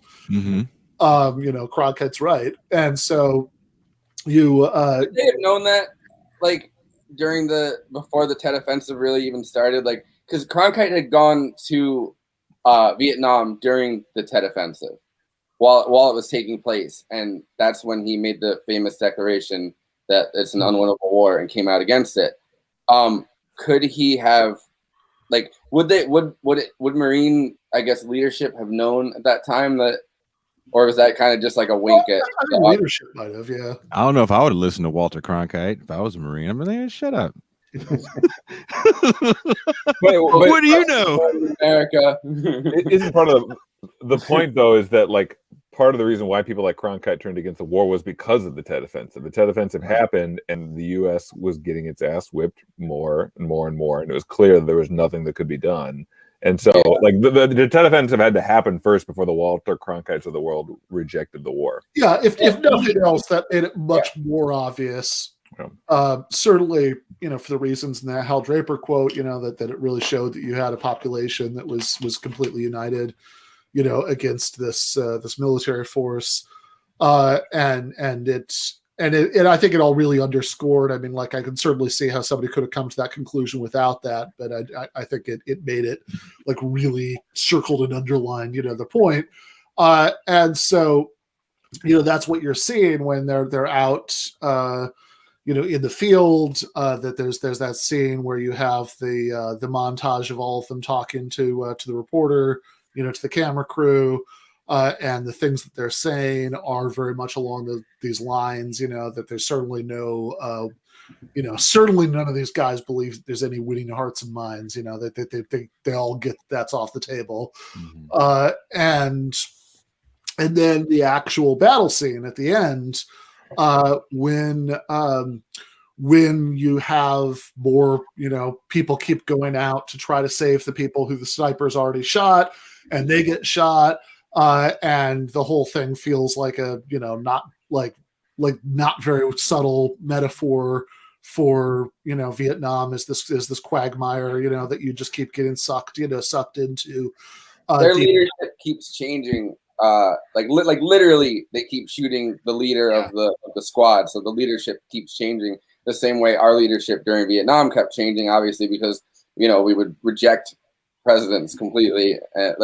Because somebody like Nixon would come along and be like, oh, I know how to win the war. Obviously he didn't, you know what I mean? Like, so he said in 68 that he had a secret plan to win the war, which turned out to be slowly losing. Yeah. Do we know what his secret plan was? I mean, it seems to be it, right? That was it. It was like,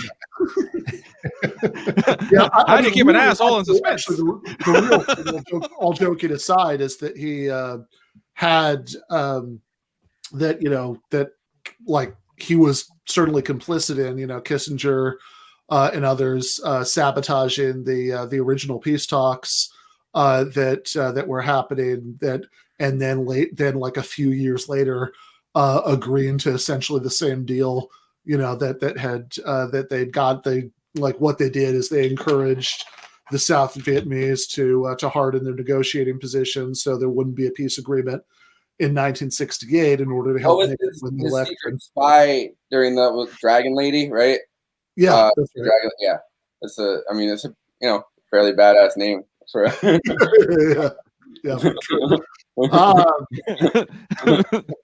But then Nixon spy, I don't know. I don't think Nixon had anyone else with names like Dragon Lady that were like trying to help him out. Like, fair enough. So yeah, I mean that was essentially it, that they they skunked the peace talks and then escalated for a long time, and then eventually went back to the table and took the same deal and then drew down from there. And then poor Gerald Ford got to finally be in at the end to oversee the finally officially losing what was still there, but then it's both the sort of quagmire dramatization, and then the scene ends in this just incredibly brutal way. They don't know who the sniper is the whole time. They can't see her. And then somebody finally shoots her, and it's this teenage girl who's convulsing on the ground, who's very painfully dying. And then so Joker, who earlier there's the whole thing about how he didn't have the 1,000-yard stare, because he hadn't really seen combat, and the guys who did have it were bragging, and this is you see him doing it at the end, but I mean this is what he has to do to do that, is to kill this teenage girl who's dying painfully at the end of the movie. Yeah, and just the way that scene was shot was amazing. Earlier, it's like a throwaway joke line, where Joker says, I was doing a commentary on the duality of man with my peace sign and my born to kill on the hat. But the way that scene is shot, it's you have that red lighting, and all of their faces are down, dark down the middle, red on one side, dark on the other. And so in that scene, when he's looking down her and Boucher's there's the duality of man, visually, right there. That's his last bit of old humanity. And then by the end, he's giving the monologue, and he's all yeah, this is great. I'm in the shit, but I'm alive. Yay, Marines. These movies, you can kind of tell what Kubrick was reading throughout it. Obviously, Dr. Strangelove, he's reading a lot about nuclear deterrence, and he's reading a lot about nuclear war. And in this, he's clearly reading a lot about Jungian psychology, which is the duality of man conversation. Yeah. I mean, as I was saying earlier, this scene, I can't think of another movie that ends, another Vietnam War movie that ends this way. I mean, it's how many people have died just in that scene alone? We've seen them so graphically shot, as you said, Jason's not G.I. Joe, the blood is in slow-mo exploding across, and then each one of them gets shot 3, 4, 5 times, and it's just so brutal and agonizing to watch. And they want to call in the tank, they don't know what to do. There's a breakdown in the discipline of the unit, all that stuff. And then we find out that it's a 14-year-old Vietnamese girl. For me, that was I'm sorry. Go ahead. I know the commentary on that style of warfare where it's like, you don't shoot the person, like you don't shoot to kill, you shoot them through the leg. So everybody else in the squad starts either saying we have to abandon this person or we have to go in to save them. And obviously, they're going to have to go in and save them. So the next person comes and then they get shot in the leg or like the chest or the arm or just somewhere non-lethal. The Joe Biden, like, don't shoot him in the heart, shoot him in the leg. And so each person makes their presence known. That is just the perfect lesser evil detail. Yeah. So it's like each person makes themselves known to the sniper, rather than like a classic sniper on a hill, like and just like kind of sneakily finding out your coordinates and then trying to take out as many people as they can. There's like a genius to it, and then to find out it's like a 14 or a 13-year-old girl who's been trained to think in that way, like more so than any of the Marines who are supposed to be the trained killers, like more so than any of them. Like she's been trained to literally be able to smoke them out of the place they're standing behind the like behind the building and just slowly pick off each one of them. But is it more? I don't know. I look at stuff now. I look at stuff like that a little differently, as everything's different when you're fighting for your home. You know what I mean? Yeah, of course. And knowing what we know now about Vietnam and the atrocities that went on out there, you're committing these acts on a whole different mental level. Mm-hmm. Because this is literally about freedom and vengeance. Yeah. And yeah, right.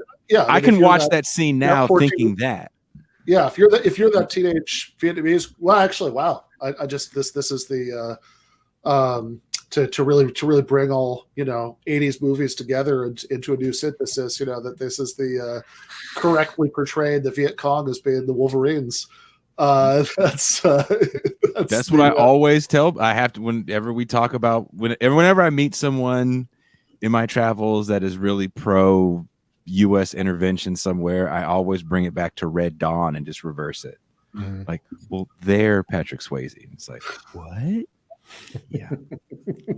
Well, there's a big part of our the freedom and vengeance part of your statement. Like, we weren't seen as an imperial power. Like, clearly we were, but we weren't. Like, we were seen as different at the end of World War II than the other white. And we're like, I've been thinking about like the Jakarta method, where Vincent Evans talks about this. Like, we're kind of seen as a different force. We're seen as a different force than the other like white imperial powers. Like, we might truly liberate countries at first, you know what I mean? Like, in their mind, like we might actually be like a pro-democracy force. Like that's the way we portray ourselves at the end of World War II. And a lot of countries believe that, although, they believe that, but not trusting fully that that's the case. But this is the first imperial conquest war that somewhere like France or Italy or all these countries in Europe have been fighting for a long time and still losing in a lot of cases.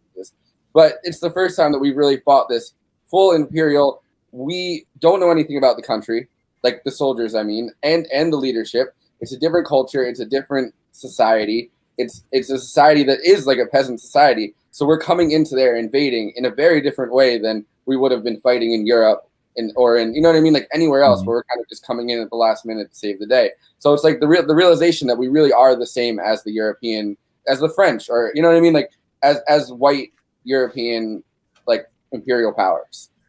Well, weren't we warned not to go into Vietnam? Yeah. Well, that's the scene from the extended version of Apocalypse Now, right? Where Yeah, we go to the French colonial plantation in Vietnam or Cambodia, wherever they were. I mean, wasn't there like a warning to one of the Dulles brothers, like, this isn't where you want to be, like, let it go? There were many. Yeah. There were many warnings. Yeah. I think Stephen Kinzer talks about it in one of his books. I can't remember which one it was. Probably the Dulles brothers. I think you're right. I think I remember Ted Rall has a graphic novel thing he wrote about his experience, covering, the invasion of Afghanistan. And there's a scene in there where he's in the back of a truck, rolling through the bombed out Afghan, countryside with some foreign journalists, and one of them is Russian. And there's a point where the Russian guy just starts laughing. And he says, "What are you laughing about?" And he sort of gestures out at the Afghan countryside. He says, "All this is your problem now." Because they had been through that, in the Soviet war in Afghanistan, in the 80s. But yeah, warnings of that kind, never, never really seem to, home. So someone's saying in the chat, and I don't know if this scene is actually in any DVD or anything, that the sniper is beheaded, and it was deleted. It was deleted.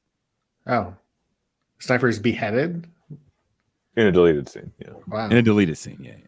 Good God. It says animal mother beheads the sniper, and Kubrick cut it out. Like, again, we don't know if it's deleted from like the script. I don't know if they actually shot it and said, maybe. Maybe we've done enough here. Yeah. Well, if so, if that was in some version of the script or even like an early cut of the movie, I think that was a good. Deletion. The level of brutality, and I think makes his point. Pretty well without taking it to quite that level. But what does that change the movie to be if that happens? I mean, is it just gratuitous? It's just gratuitous. It's just like, would you be surprised having seen the first 40 minutes of the film where they're being trained to be these awful killers that they decide to cut this girl's head off? It also doesn't change the fact that the girl like wiped out a bunch of their platoon. Yeah. They can take whatever kind of gratuitous revenge they want, but she's won that battle. Yeah. Yeah. No, it's ugh. Yeah, and then at the very end, they've killed her, and then you have that that monologue. Ryan was quoting the voiceover about how, hey, at least I'm alive. All right, cool. And they're singing the Mickey Mouse Club song. Jeez. Yeah. There's a decapitation at the end of Dead. Yeah, there is in Dead Presidents. And the guy collects something of the soldiers' ears. Was it? Dead Presidents is brutal. When he carries around the guy's head. Yeah, and that's the guy that becomes a pastor when he comes back home. Yeah. That was all these movies are extremely brutal. Yeah. Except for when it starts to get towards the later 80s when they got a little silly. What was the Clint Eastwood one? Oh, seen that one. What was it with Mario Van Peebles? Don't know this movie. Do you guys watch any black movies? I just said I'd watched Dead President. It's February. Oh man, is it Heartbreak Ridge? Thank you, fucking Ryan again. Yeah. Ryan is just reading the chat. And what? Oh no! I said it before that appeared in the chat. I think. All right. I don't know. But the speech that he gives about being alive, I think, goes back to when they're saying earlier, like a Marine isn't allowed to lose their life, and when he's saying that, we're no longer people, like we're not robots, we're killers, like we're you know what I mean? So it's like the only thing in his mind throughout. Like as he breaks down, I think is life or death. Like earlier in the movie, he says, the only thing dead people can tell you is that it's better to be alive. Like the justification that they need to give for being in this war, for being a Marine in this war, and like the destruction and dehumanization that they go through is like, well, it's them or me, and I'm alive. Like I'm still alive. That in itself is a good thing. I think is kind of what he was trying to get at the end of it. Mm-hmm. There's no upside besides that.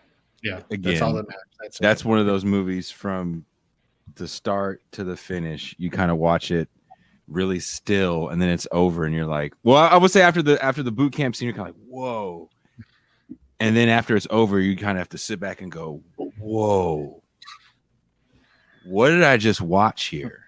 Yeah. Because everything is just so brutal. The drill sergeant, just fuck. Like, the first time I watched it, I was a freshman in college in like a American cinema class or something in community college, and I watched it in like a classroom full of like random people I barely knew because it was like at the beginning of the semester, I think, and I just remember sitting there like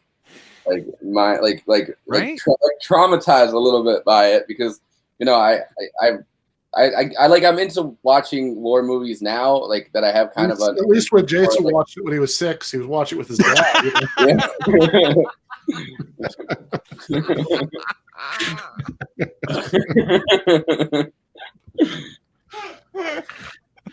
Wasn't just experiencing this with a classroom full of strangers. I found one that looked enough like my dad, and I just, Your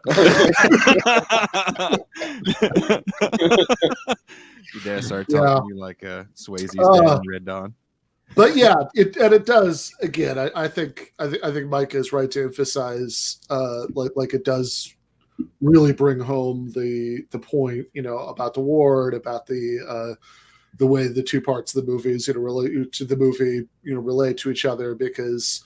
When you're the Wolverines, when you're the Viet Cong, you don't need to go through you don't need to go through this like crazy regimen of psychological destruction, because you're already plenty motivated by just the fact that this imperial military force is occupying your country, and probably tons of people that have died, and and all that stuff. That's good enough. That gets it done. You whereas if you're in the position the Americans are in the movie, you have to go through all of this just to get you to the point where you can play that role. And then, of course, because that's what you're going up against, it's not enough. It doesn't ultimately. It doesn't matter.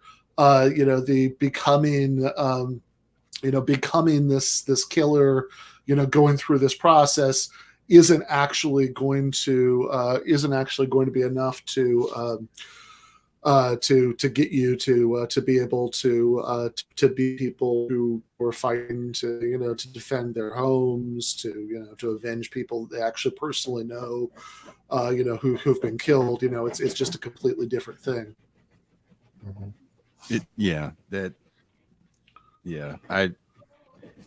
I'm reminded of one of my early jobs as a young 18-year-old. I worked at this paint store that's no longer in existence in Berkeley, California, and I worked with a Vietnam veteran. And being a fan of these movies, I felt once I found out that he was a Vietnam veteran, I thought it'd be cool to ask him about it, and he was going to tell me like cool war stories like in the movies. And he did not. He did not tell me cool war stories. He looked at me very seriously. And said, this is pretty graphic. He said, after 18 months in the jungle, you can kill a kid and eat a candy bar later. And I was like, oh, well, I guess we won't be having lunch together. And then I just walked away. Wow. Opens up a candy bar. Yeah. He's looking at you. You're like, oh. Yeah. I just remember I was like, it's about your age up now. Yeah. Seriously. You're the oldest kid I ever would have killed. Yeah. Could kill a kid and eat a candy bar. I'm all out of candy bars. I was like, man, you guys sure are mean. Yeah. You're not fun like the drill sergeant and You're not gonna tell me to go fuck some dude and skull fuck that guy, no? You didn't make a single joke about fucking my mom. I'm out of here. Call me a dickless somebody. No. Okay. All right, guys. Well, it's been fun. It's so it is the longest movie stream we've done, which means that it's the longest movie stream that we've done. Every time Jason is on, we end up record breaking. I mean, I don't, I'm. Isn't this the length of the movie? Isn't the movie 2 hours? I think this was longer than the movie. Oh yeah, this is longer than the movie. The movie was an hour and 56 minutes. This Oh, is okay. 2 hours, 24 minutes.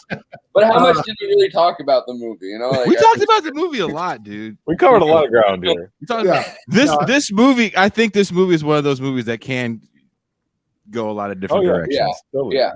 Unlike Apocalypse Now, I think we probably would have stayed on Apocalypse Now.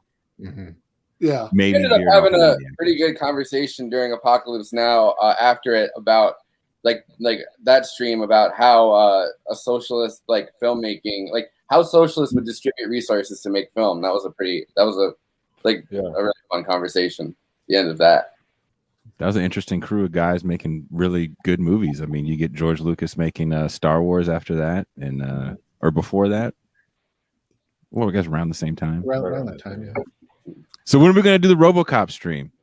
Oh, Oh, Jason, don't tempt me. I'm trying to step back from all these streams, and you do RoboCop. I can't say no to RoboCop. Okay, Mike is in. I'm in for a RoboCop stream and the Ryan Beetlejuice Lake stream is at some in. point. We got to do that. All right. I was well, hoping you were going to suggest some movie that I hate, some director I hate, but fucking Verhoeven and RoboCop. RoboCop as a fucking manual for neoliberalism. Seriously. all right. Well, let's Next week we're doing The Departed, right? let's do it. I don't think Departed? I don't think Are you Beth doing- are you really? back. Yes, we're doing The Departed. I think maybe in 2 weeks, but I'm not sure. I have to check with Bessner, but let's do. I know he was going to take 2 or 3 weeks off, but I can't afford to lose Micah while while Bessner's off between Scorsese's. So Every time I think I'm out, they pull me back. so I guess we're gonna have to do RoboCop next week. I'm down. Yeah. So we'll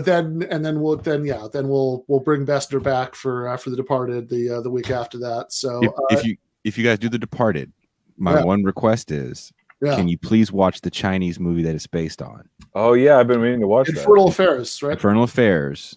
It's almost scene for scene, but it starts without you knowing who the snitch is. So watch it from that perspective of not knowing. It's a very different film. Nice. Fair enough. All right, so RoboCop next Wednesday at 7. Looking forward to that.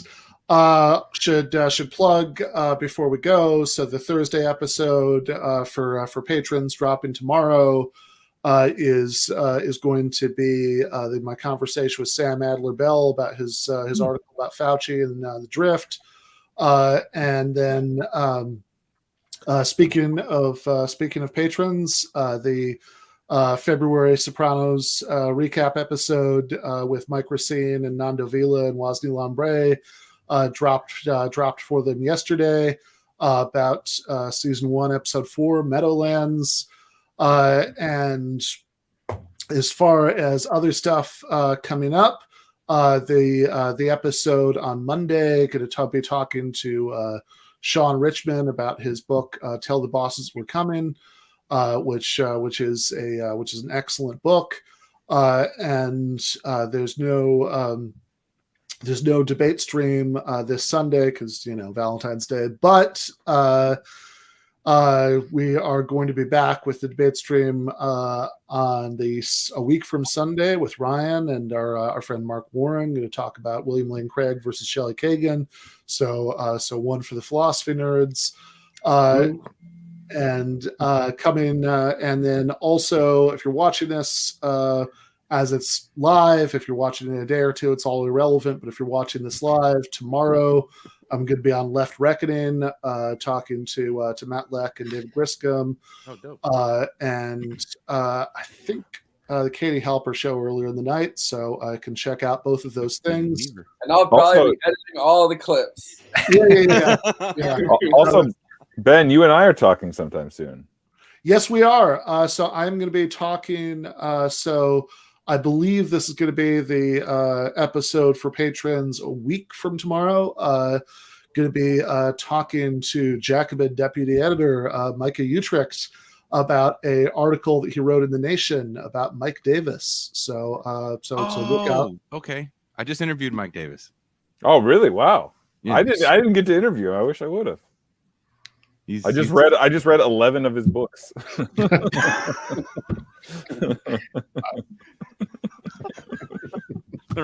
Sorry, I gotta drop that for whenever I can, because I spent a big fucking chunk of my life reading 11 Mike Davis books. Because they're all this thick. They're all that thick. It's true.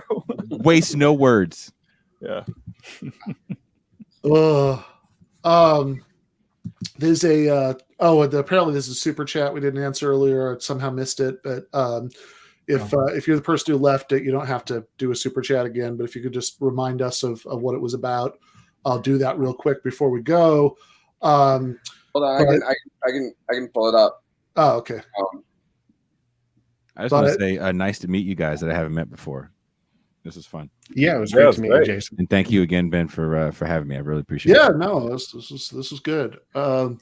We got a different perspective here. None of our fathers were as awesome as Jason's dad. So when Corona is all over, you guys are more than welcome to come to the Bay Area and meet my dad, because I think he's one of the most interesting people I've ever been around in my life. So gotta have him on a stream about a Vietnam movie. Oh yeah, sure, that'd be great. I won't tell you what my dad was doing during Vietnam.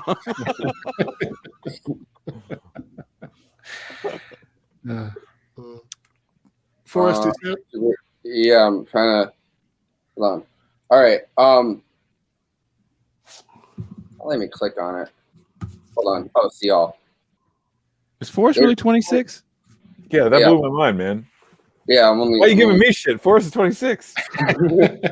Are you really 26? I'm not the deputy editor of the largest socialist magazine in the country. Jason, how old are you? I'm 43. I'll be 44 this year. Okay, I'm slightly older than you. I'm not crazy old. I was starting to feel like I'm ancient in this group, but I'm 44. Oh man, I was born in the 70s. Okay, all right. 70s represent. There you go. Yeah, went to the theater to see Return of the Jedi. It's a follow up to the draft question. Full Metal Jacket depicts suicide. Can the Marines address peacetime training deaths? A landing craft recently sank. Several Marines died. If we had a draft, people would understand the injury and death in war and peace.